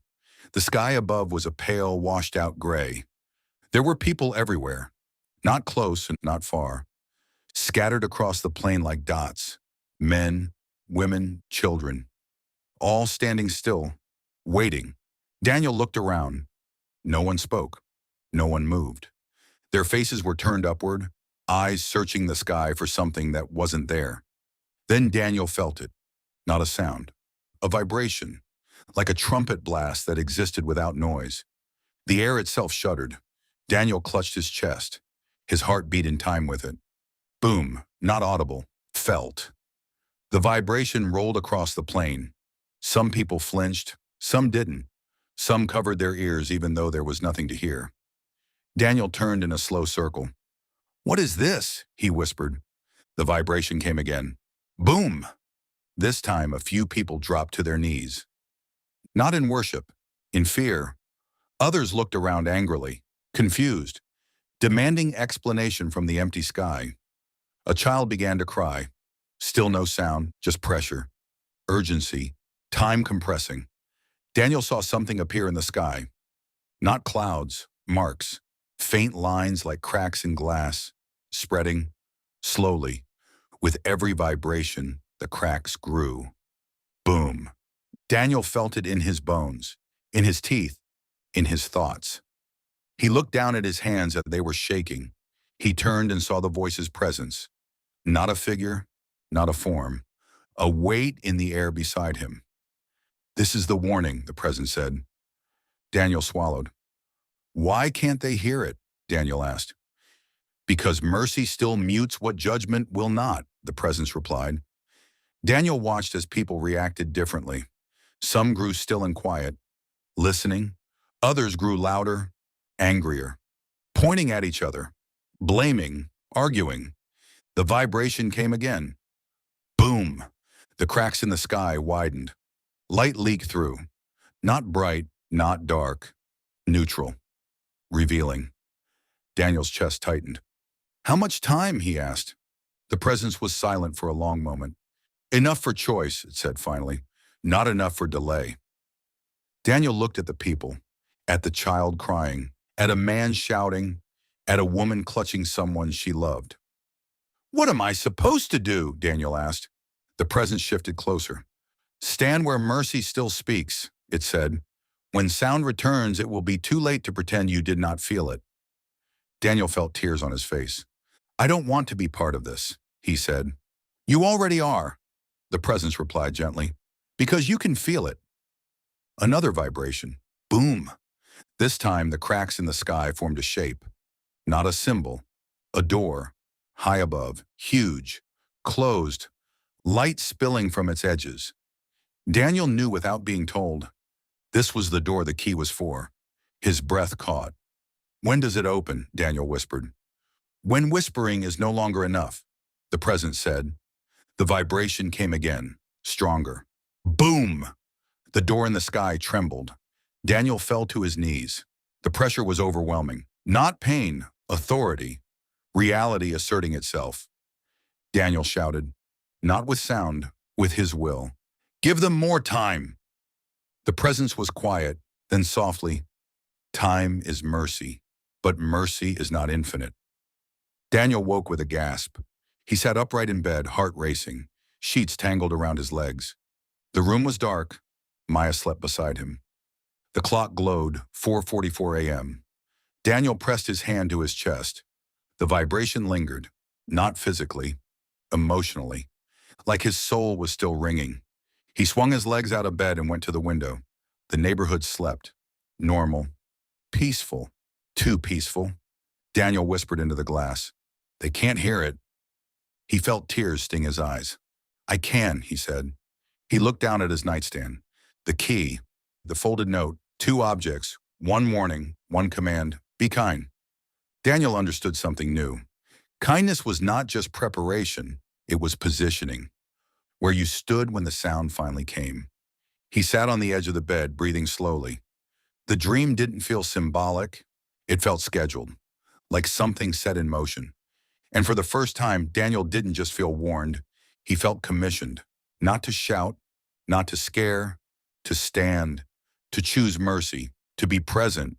Because when the trumpet finally had sound, only those who had learned to listen without it would recognize it. Chapter 19, and when anger feeds. The temptation came quietly. It didn't look spiritual, it looked practical, it looked justified. Daniel was late to a meeting, not because of traffic, because Micah had thrown up on his shoes right as they were leaving, because Maya needed help cleaning it up, because real life didn't care about calendars. By the time Daniel pulled into the parking lot, his jaw was tight and his patience thin.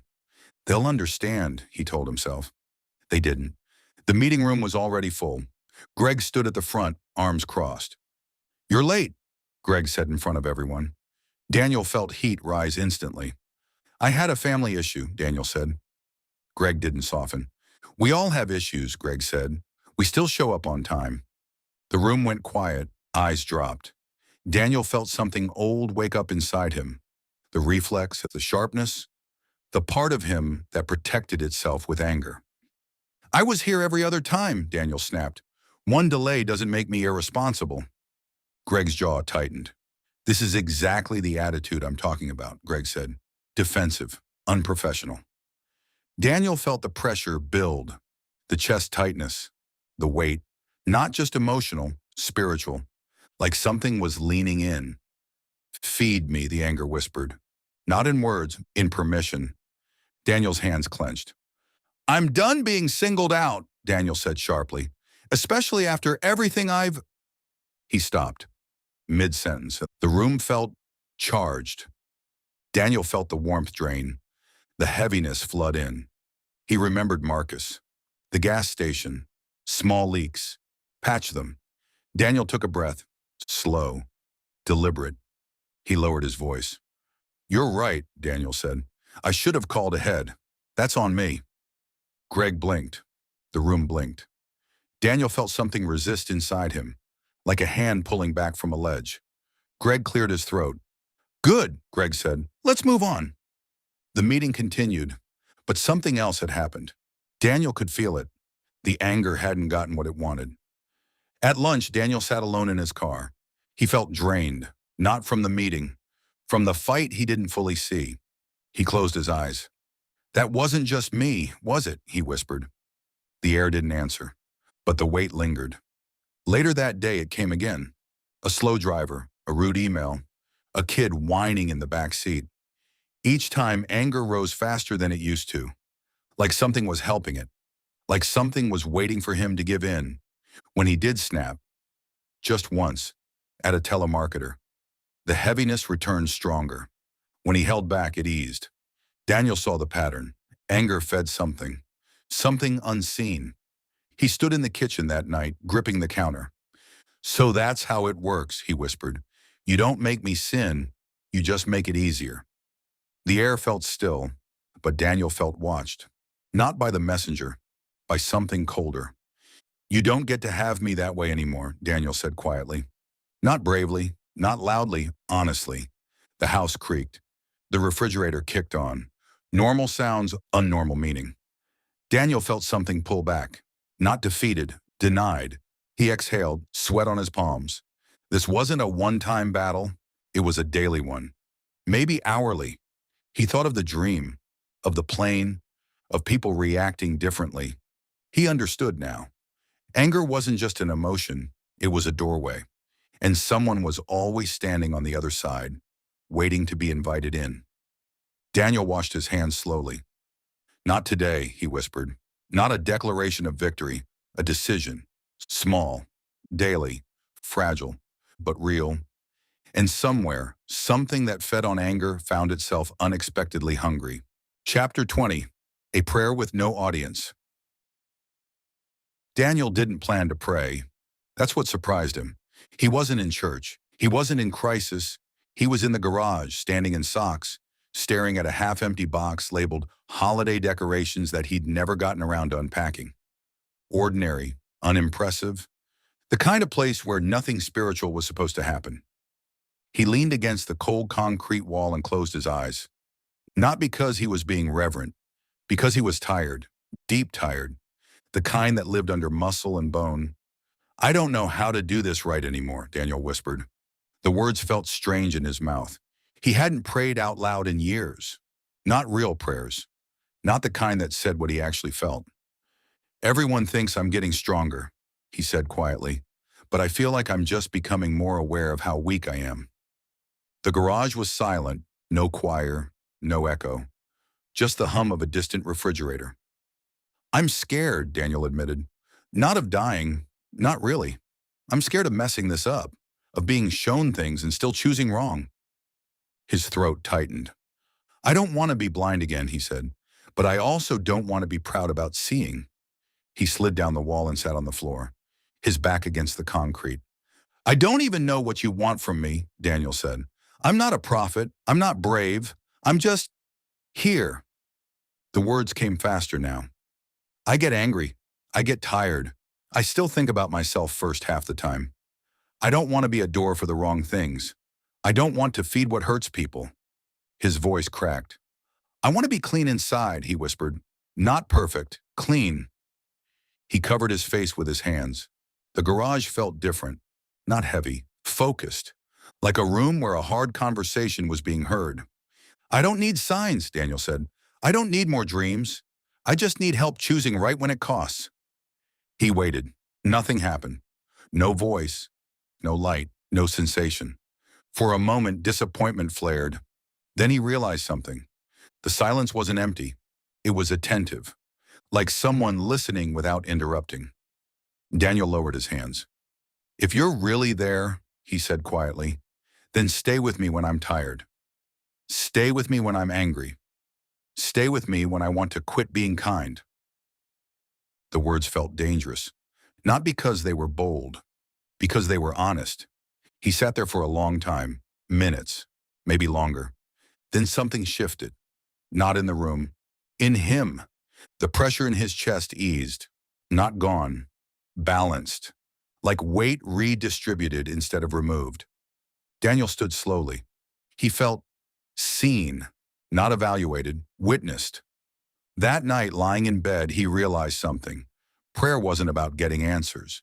It was about refusing to be alone in the question.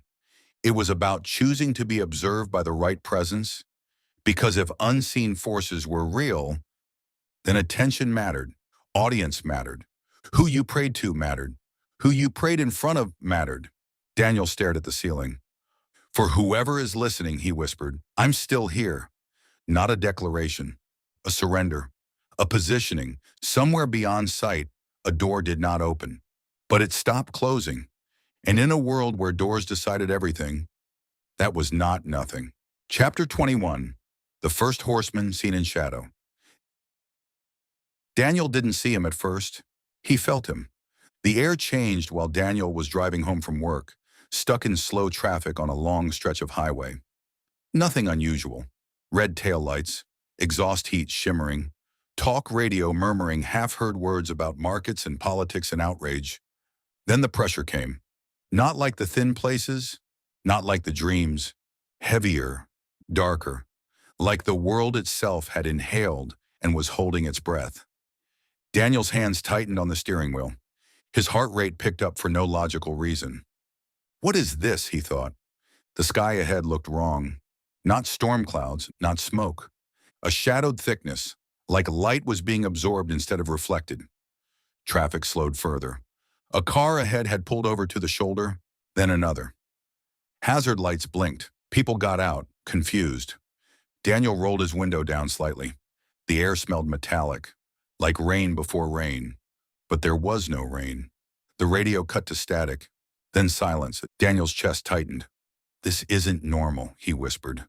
Then he saw movement. Not on the road. Above it. At first he thought it was a trick of light, a distortion in heat, but it had shape. Not a man. Not an animal.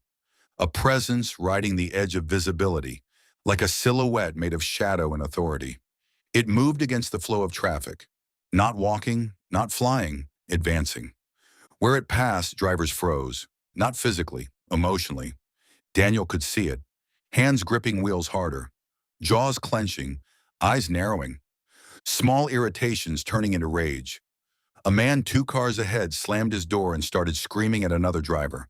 A woman behind Daniel laid on her horn, face twisted with fury. Road rage erupted like a match thrown on dry leaves. Daniel felt it pressing against him too. Old anger, old frustration, old blame. The same anger that had tried to feed before. But this time it felt amplified, supercharged, like something was broadcasting it, feeding it. Daniel whispered, "No." He remembered chapter 19. Anger is a doorway. He felt it then.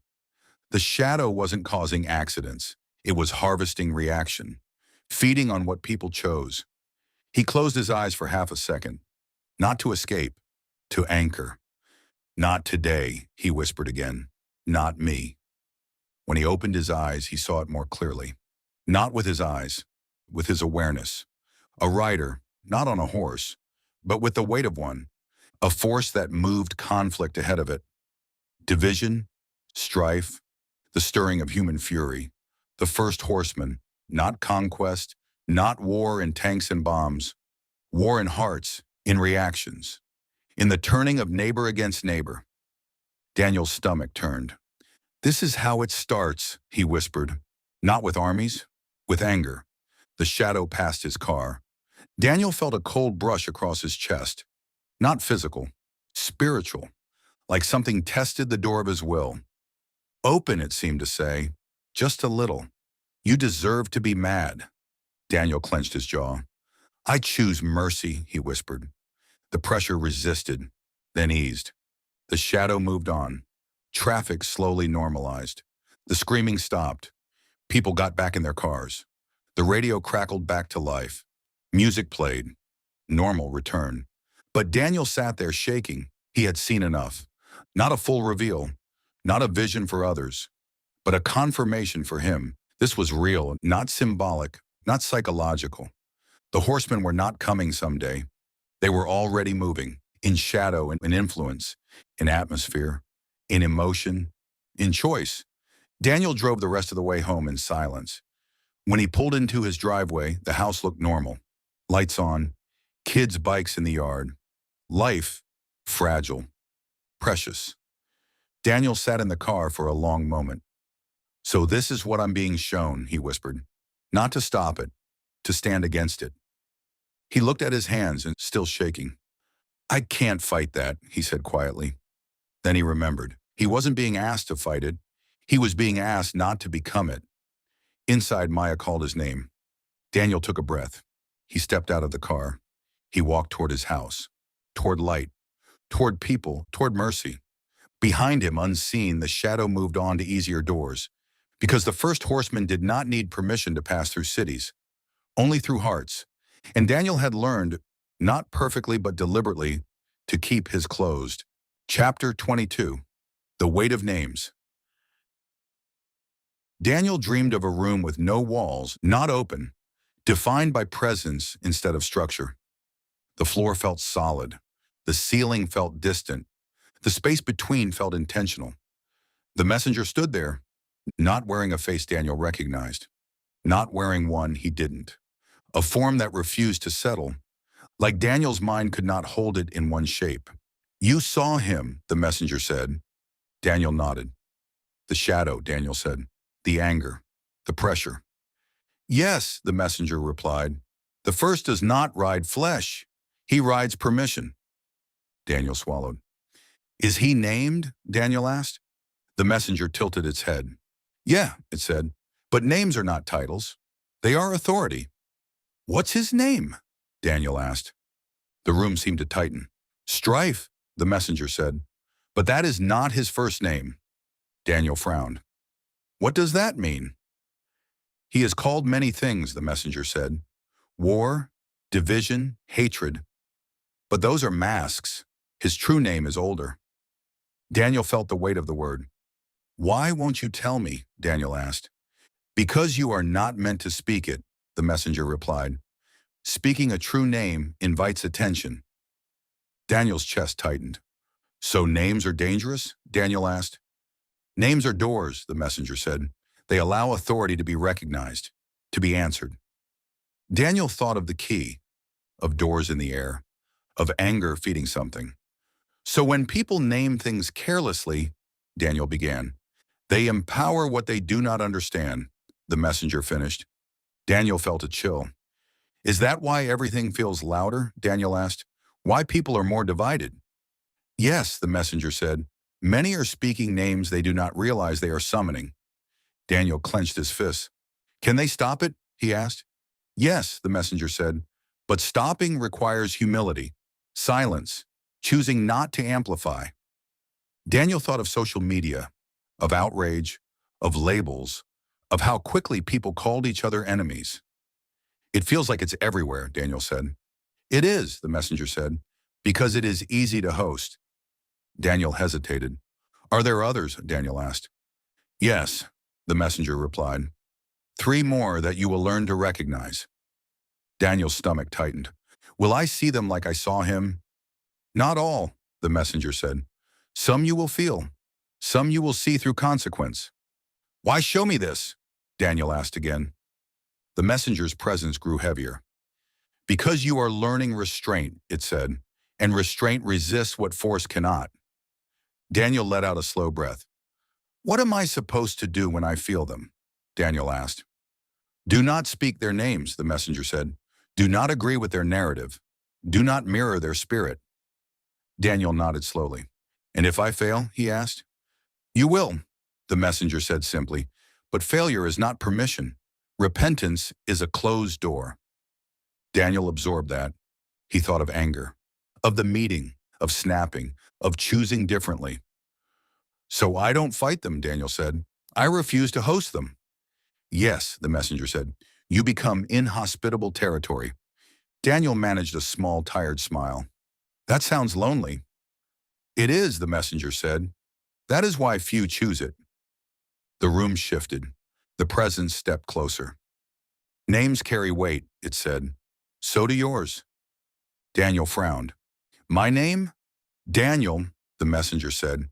God is my judge. Daniel felt the meaning settle. Judgment is not only punishment, the messenger continued. It is separation, discernment, knowing what to allow and what to refuse. Daniel closed his eyes. So my name is a responsibility, he said. Yes, the messenger replied. Daniel exhaled slowly. Then help me carry it, he whispered. The room began to fade. One more thing, Daniel said quickly. Will I see them again? The messenger's presence paused. Yes, it said, but not all in shadow. What does that mean? It means shadow is mercy, the messenger said.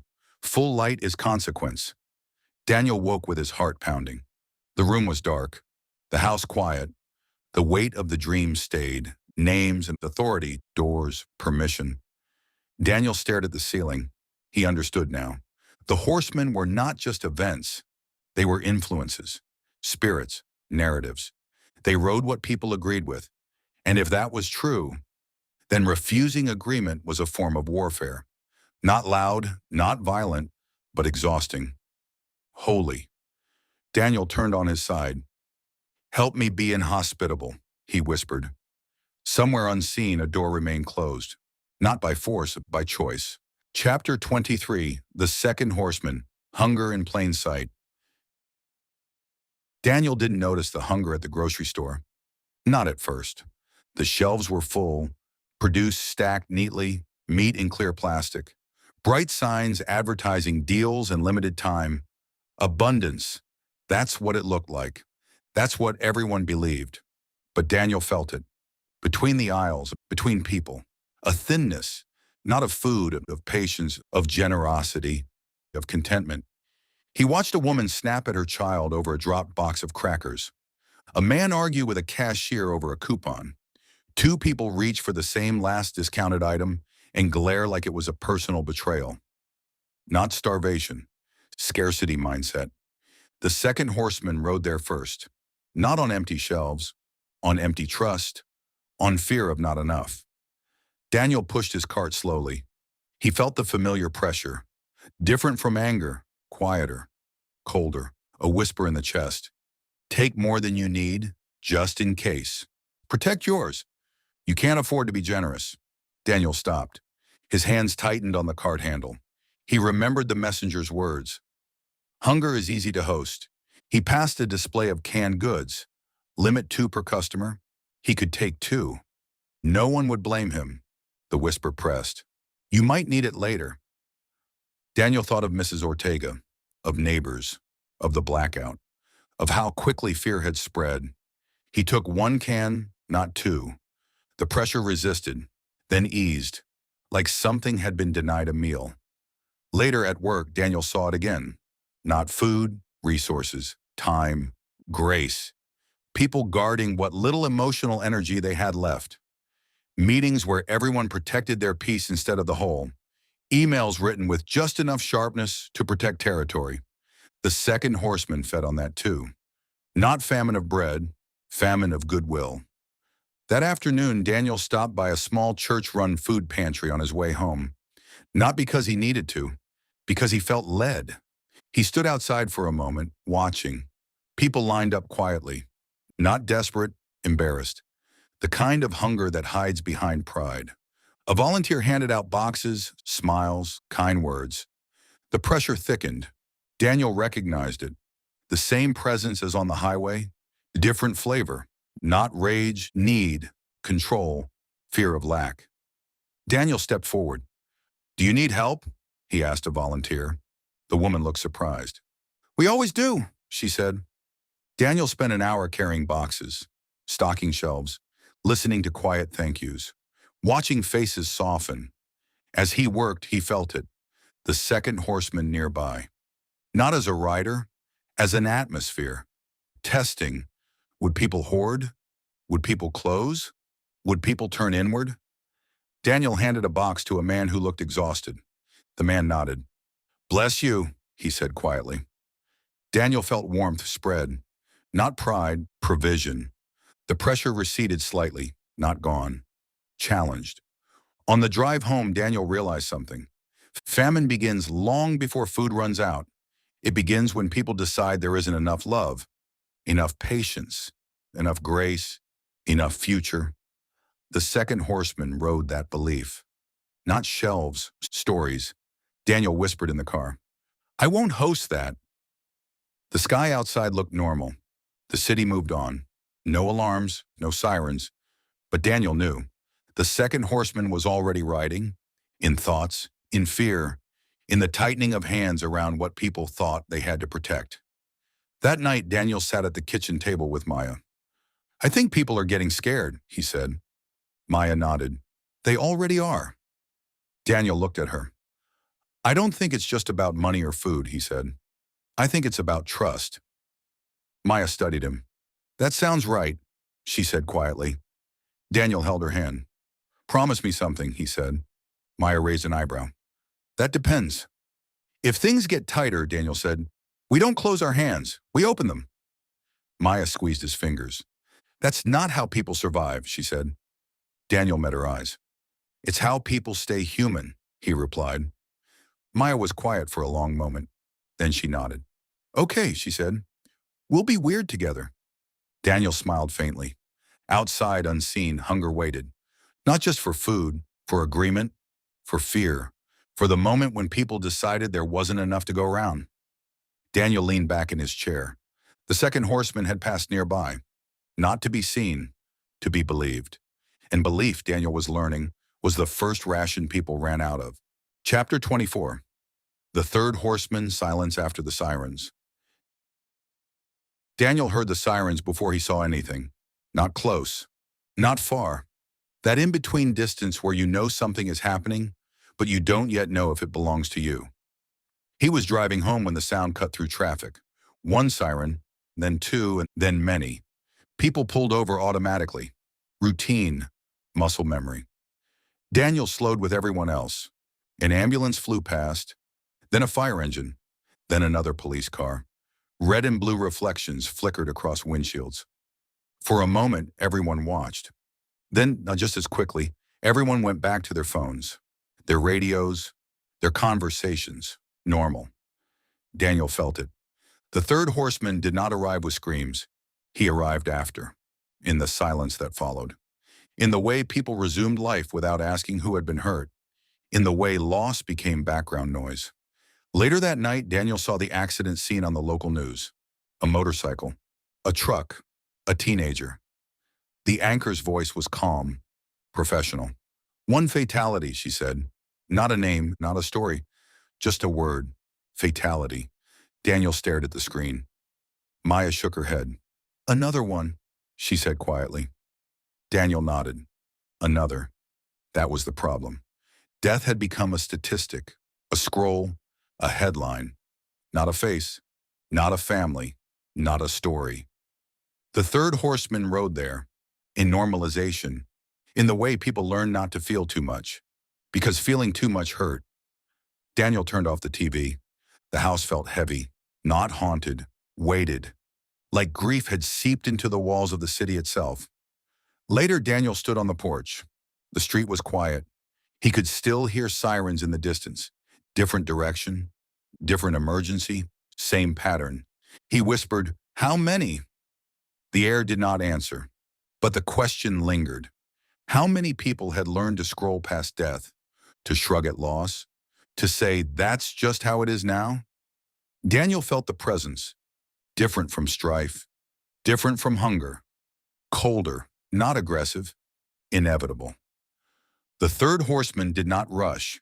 He waited for numbness, for exhaustion, for the moment people stopped grieving and started accepting. That's where he lived. Daniel felt his throat tighten. I don't want to get used to this, he whispered, because getting used to it was the doorway. He thought of Eli, of how one death had shattered him.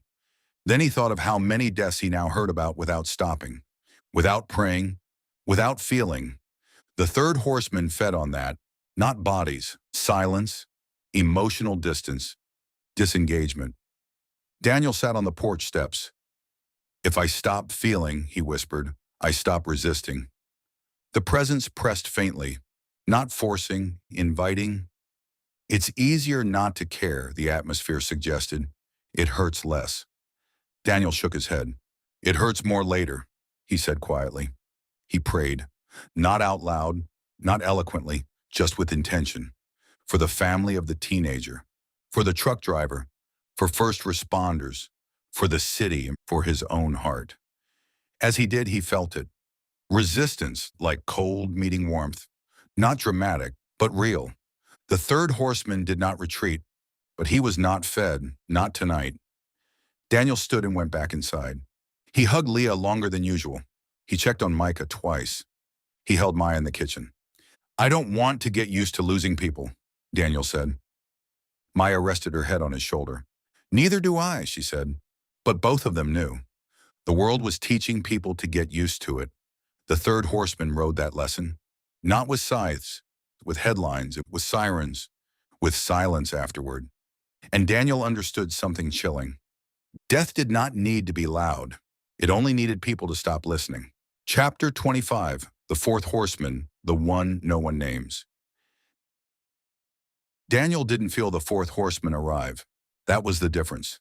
There was no surge of anger, no tightening of scarcity, no sirens, no numb silence. There was emptiness, not absence, vacancy, like a room where something should be but isn't.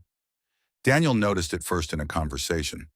He was sitting at a school event with other parents, the kind with folding chairs and polite small talk. Someone mentioned a tragedy, a family in another district who had lost a child. The words landed and slid off. Not cruelty, not dismissal, disconnection. Oh, that's sad, someone said, already turning back to their phone. No pause, no silence, no wait, just moving on. Daniel felt it then, a chill, not emotional, existential, like meaning itself had thinned. He remembered the messenger's words. Some doors opened quietly. The fourth horseman rode there, not on death, not on hunger, not on anger, on meaninglessness, on the erosion of sacredness, on the quiet agreement that nothing really matters anymore. That was worse, because if nothing mattered, then anything was permitted. Daniel drove home in silence, the streetlights blurred. The city felt hollow, not broken, drained. At home, he sat alone in the living room while the house slept. The air felt distant, not heavy, vacant, like presence had withdrawn. Daniel whispered, I feel you. Not bravely, not accusingly, acknowledging. The atmosphere did not respond. That was the point. The fourth horseman did not argue. He erased. He made people stop asking, stop naming, stop caring, stop believing anything was truly good or truly evil. Just existing, surviving, scrolling. Daniel felt a cold certainty. This one wins by being ignored, he whispered. He thought of people saying, it's just how things are. Nothing really matters anymore. You can't change anything. Why care so much? That was his language, not destruction, resignation. The fourth horseman didn't want people dead. He wanted them empty, alive, but hollow. Daniel felt the weight of it pressed gently. Let go, the atmosphere suggested. Stop feeling. Stop hoping. Stop believing mercy matters. Daniel clenched his fists. No, he whispered, not loudly, firmly. He stood and walked to Leah's room. He watched her sleep, chest rising, breath steady, a small human trusting the world to be safe. Daniel felt something break open in his chest. Meaning is still here, he whispered, even if the world forgets it. He went to Micah's room, then back to his bedroom. He lay beside Maya. He felt her warmth, her presence, her breath. He pressed his hand gently on her back.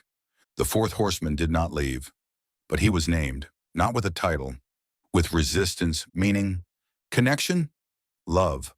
The horseman thrived where people stopped naming things as sacred, where marriage was just a contract, where children were just obligations, where life was just survival.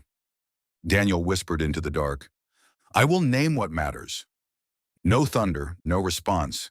But inside him, something solidified. The fourth horseman could not be fought with anger, or generosity, or grief. He was fought with meaning, with saying, this matters, this life matters, this love matters, this choice matters. Daniel understood then why this horseman was never fully named, because to name him was to admit the danger, and most people preferred emptiness to responsibility. Daniel closed his eyes, not in despair, in resolve. All four had passed near him: strife, hunger, death, emptiness, not in spectacle, in atmosphere, in influence, in invitation. And Daniel knew the horsemen were not waiting for a future date. They were riding now, through habits, through culture, through choices, through what people agreed with.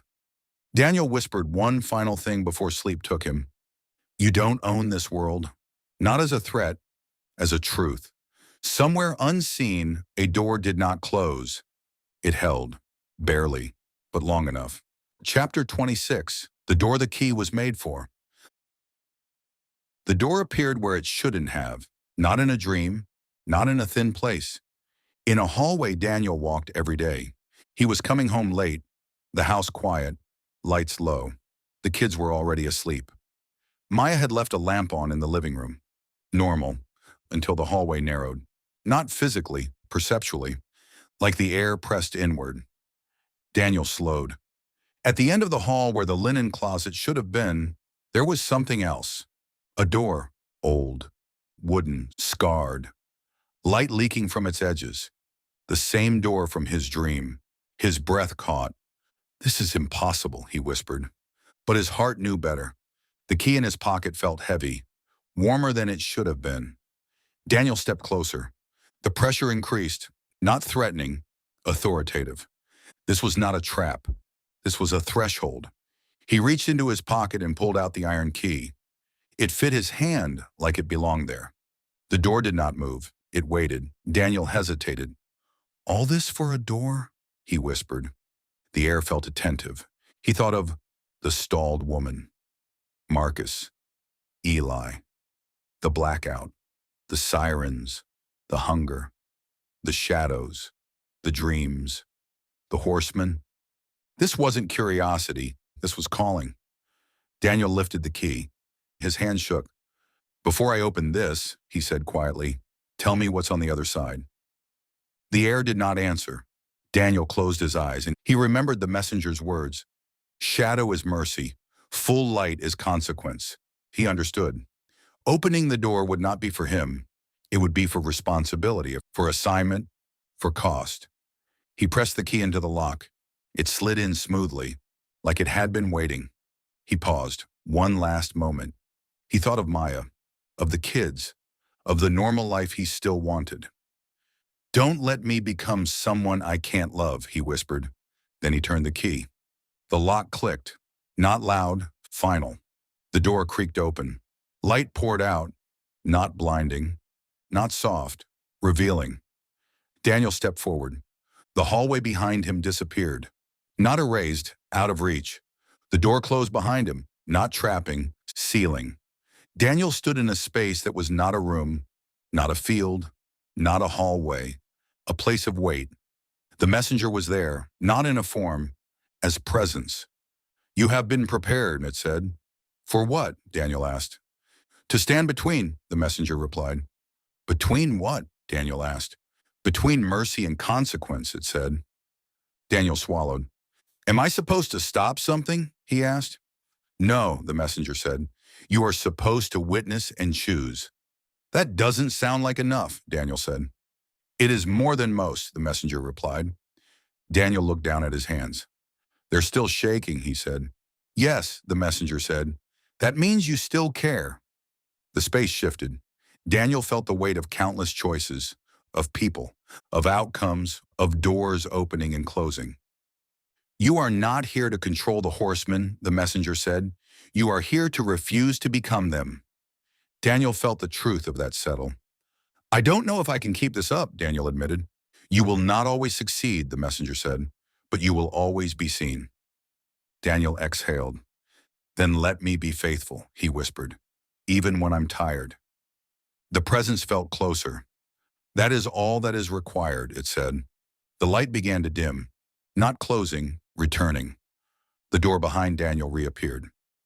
You may go, the messenger said, but you will not forget. Daniel nodded. I already won't, he said. He stepped back. The door opened behind him. He crossed the threshold. The hallway returned. The linen closet was back.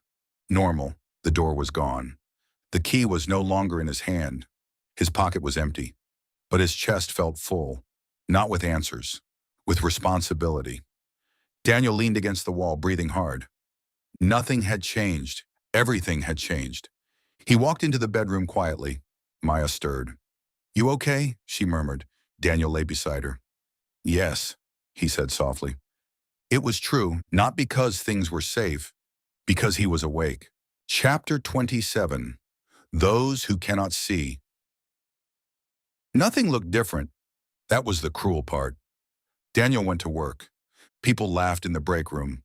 Emails stacked up. Meetings dragged on. Life pretended it hadn't been interrupted by thresholds and horsemen and doors that shouldn't exist. Daniel sat in his office and watched people pass by his glass wall. They carried coffee, complaints, plans for the weekend. Fantasy football arguments. Normal. So normal it hurt. He wanted to say something. Not everything. Just enough. Be careful. Pay attention. This isn't just stress or politics or bad luck. But how do you warn someone about something they can't see? He tried gently, with Carla. You ever feel like things are shifting? Daniel asked over coffee. Carla raised an eyebrow. You mean the economy? Or Greg's mood swings? Daniel smiled faintly. More than that. Carla shrugged. Feels like the same chaos with a different label. Daniel nodded. That's what scares me, he said. Carla laughed lightly. You're getting philosophical on me. Daniel let it drop. At lunch, he sat with a group of co-workers. They joked about news headlines, argued about who was to blame for everything. The language was familiar. Strife's language. Daniel felt it, not heavy, present. He didn't join in. Someone noticed. You okay, man? One of them asked. Yeah, Daniel said. Just tired. That was safe. That was believable. But inside, Daniel felt the separation. Not from people, from agreement. He could no longer agree with the narratives that fed the horsemen. Not without feeling it. Not without consequence. At home, it was harder. Maya noticed, not in what he said, in what he didn't. You're quieter, she said one night. Daniel considered lying, then didn't. I see things differently now, he said carefully. Maya studied him. Different how? Daniel hesitated. I notice patterns, he said, in people, in reactions, in what feeds what. Maya tilted her head. That sounds exhausting, she said gently. Daniel smiled. It is, he admitted. She reached for his hand. You don't have to carry everything alone, she said. Daniel squeezed her fingers. I know, he said. But he also knew something else. Some weight could not be shared. Not because people didn't care, because they couldn't see. Daniel stood in the backyard one evening, watching his kids play. Micah chasing Leah. Laughter, joy, pure. Daniel felt the contrast, the innocence, the blindness. Not bad blindness, protected blindness.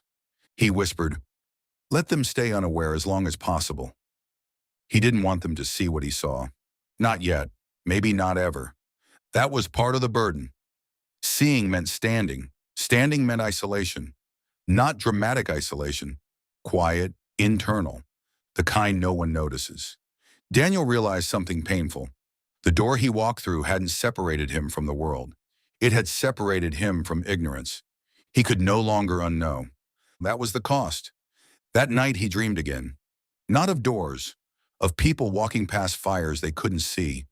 Their clothes didn't burn. Their skin didn't blister. But the heat was there. Daniel tried to warn them. They smiled, walked on, unaware. He woke with tears on his face. Not fear, grief. Grief for people who didn't know what they couldn't see. Grief for the loneliness of being awake in a sleeping world. Daniel sat on the edge of the bed. "I didn't ask for this," he whispered. The air felt still. Not apologetic, not cold. Honest. He understood. Awakening was not a reward, it was a responsibility. He went back to bed and wrapped an arm around Maya. He held her closer. Not because she was in danger. Because she was real. Because love grounded him. Because isolation could not be allowed to turn into bitterness. Daniel closed his eyes. "If I have to be awake," he whispered, "let me be kind while I'm here." Somewhere unseen, that prayer mattered. Even if no one around him would ever know why. Chapter 28. The Invitation. It happened in the least spiritual place imaginable. The break room. Someone had burned popcorn again. The smell hung in the air like punishment. Daniel stood at the counter waiting for the microwave to finish his coffee when someone spoke behind him. "You see it too, don't you?" Daniel turned slowly. It was Ethan.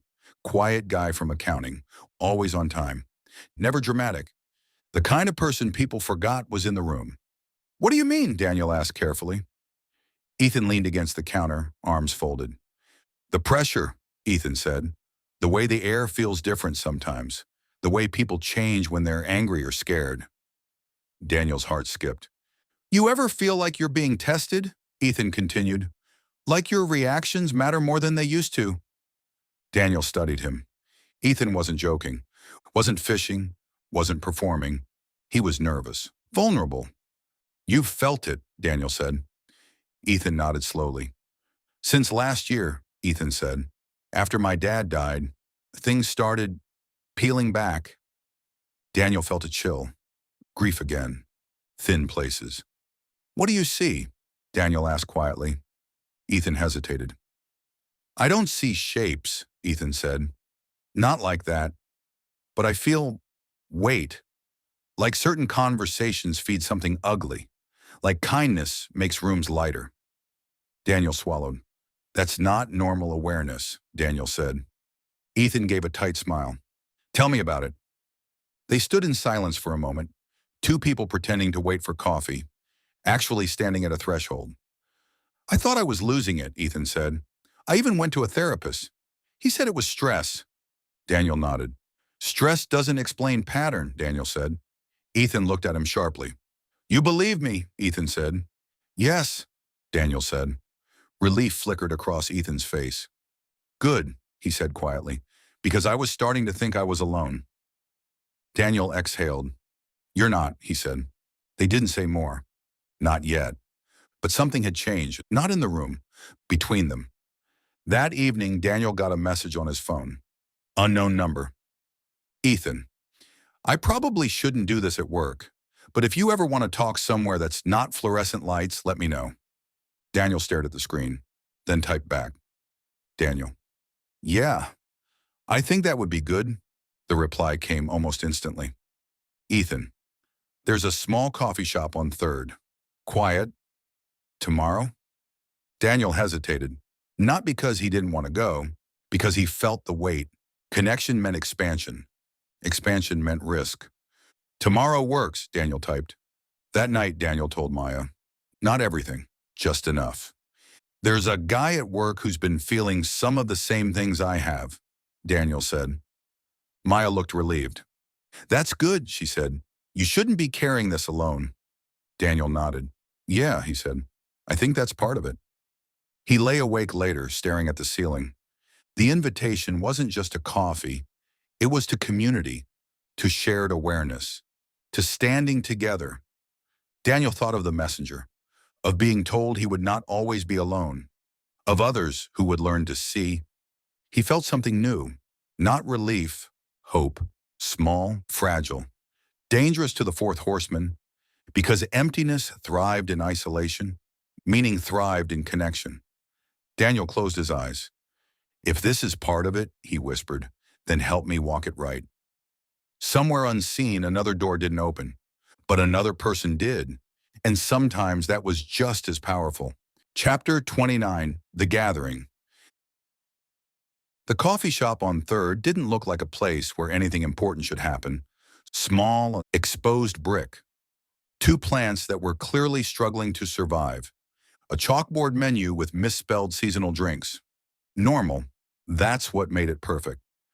Daniel arrived early, not because he was eager, because his chest felt tight with anticipation. He chose a corner table where the noise faded into background murmur. People typing, people scrolling, people pretending to be busy. The modern version of hiding in plain sight. Ethan arrived 5 minutes later. He looked nervous, relieved, both. You didn't bail, Ethan said, sitting down. Neither did you, Daniel replied. They ordered coffee. Small talk tried to start. Failed. Ethan leaned forward. I didn't just message you to vent, he said. I've met others. Daniel's breath caught. How many? Daniel asked. 4, Ethan said. Not all at once. Over time. Different places. Different backgrounds. Daniel felt a chill. Like you?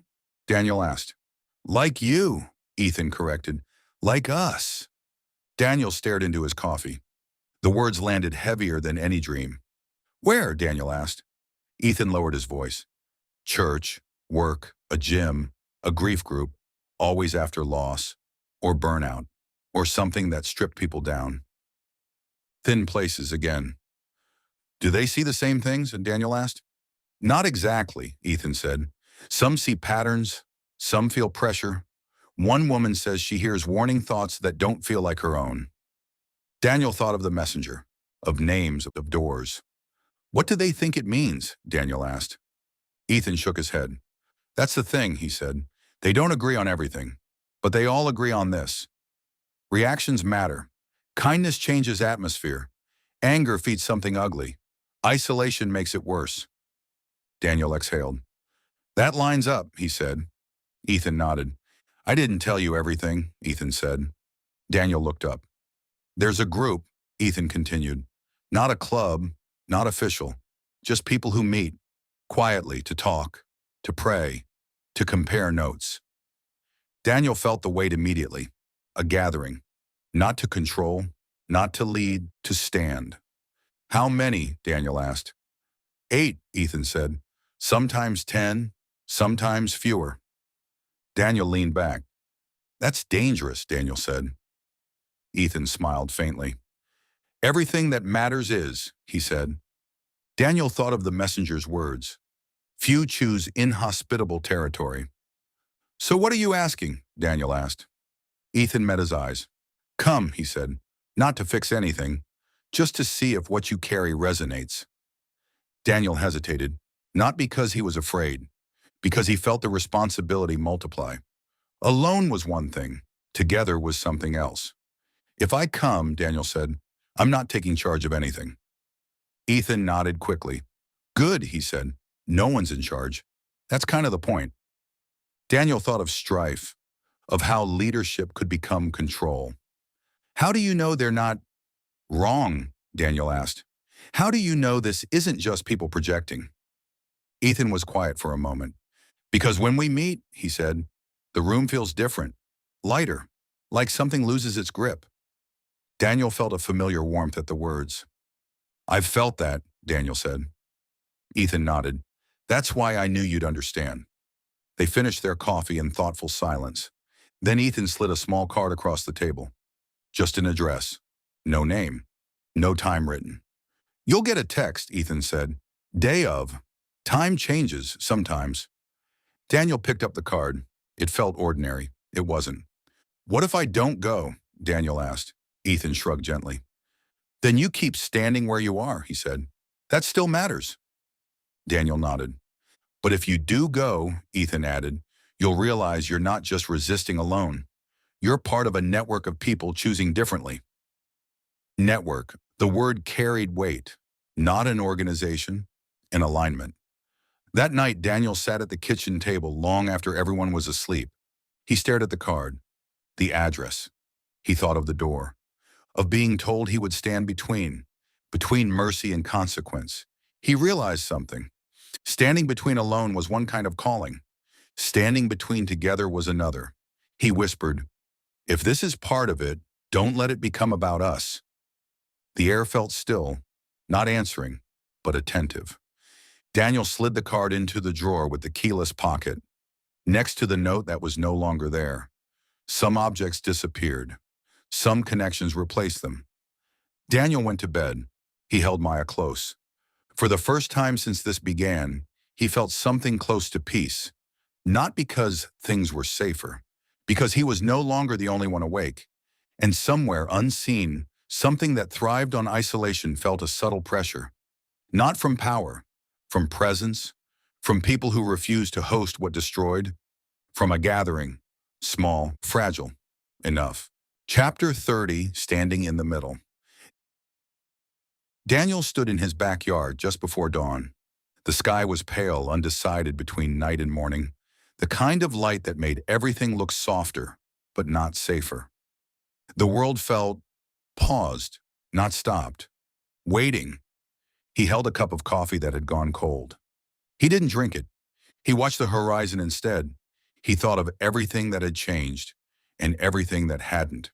He still had a job, still had bills, still had kids who needed lunches packed, still had a marriage that required daily choosing, still had a city full of people who could not see what he had learned to see. The horsemen hadn't announced themselves to the world. They had announced themselves to hearts. That was the part no one wrote headlines about. Daniel closed his eyes, not to escape, to listen. He didn't hear a voice. He didn't see a door. He felt weight and clarity. Two things could be true at once. He remembered the messenger's words. You are not here to control. You are here to witness and choose. Daniel understood now. Standing in the middle didn't mean standing on a stage. It meant standing in conversations, in traffic, in grocery aisles, in arguments, in fear, in grief, in small moments where choices tipped unseen scales. He thought of Ethan, of the gathering, of others who were learning to see, not leaders, not heroes, witnesses, people who refused to become what they opposed. Daniel opened his eyes. The sun crested the horizon. Light touched rooftops, trees, windows, normal light. But Daniel saw differently now, not mystical, intentional. He saw where anger could enter, where hunger could whisper, where numbness could settle, where emptiness could hollow people out. He also saw where mercy could stand, where generosity could interrupt, where grief could stay human, where meaning could be named. Daniel whispered, I will stand here. Not in defiance, in availability. That was his calling, not to fight the horsemen, not to control outcomes, to refuse to host, to refuse to agree, to refuse to become. He went back inside. The house was waking, Micah's footsteps, Leah's sleepy voice, Maya in the kitchen. Life, ordinary, sacred. Maya looked at him. You look different, she said. Daniel smiled faintly. Maybe, he said. I feel placed. Maya tilted her head. Placed where? Daniel thought for a moment. In the middle, he said. She smiled. That sounds like you. Daniel helped pack lunches, tied shoes, found missing backpacks, kissed foreheads, all the small acts that didn't look like warfare, but were. Later, as he drove to work, Daniel noticed something. The pressure was still there. The influences still moved, strife still whispered, hunger still suggested, numbness still invited, emptiness still waited. But none of them owned him, not anymore. He had learned the posture, not clenched fists, open hands, not loud resistance, quiet refusal, not heroic moments, daily faithfulness. Daniel parked and sat for a moment. He whispered one last thing before stepping out of the car. I will stand where mercy still speaks. No thunder, no response, no confirmation, just a settled knowing, the kind that didn't need signs, because signs were for beginnings. This was a continuation. Daniel opened the car door. He stepped into another ordinary day.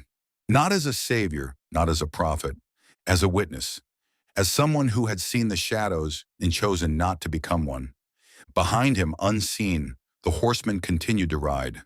Ahead of him, unseen, mercy still stood. And in between, Daniel, standing. Thank you for listening to the warnings when heaven whispers. Daniel's journey may have reached the end of this book, but the warnings are far from over. Another book is coming. The signs will grow stronger. The questions will become harder. And what once seemed like coincidence will become much more difficult to ignore. If you enjoyed this story, please like this audiobook and subscribe to Upri Audiobooks.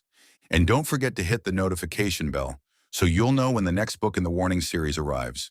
Your likes, subscriptions, and comments help more listeners discover these stories and allow us to continue bringing new worlds to life. Until the next warning, stay watchful, stay faithful, and never ignore the whisper, because sometimes heaven whispers before heaven roars. Thank you for listening to Upri Audiobooks. We'll see you in the next book.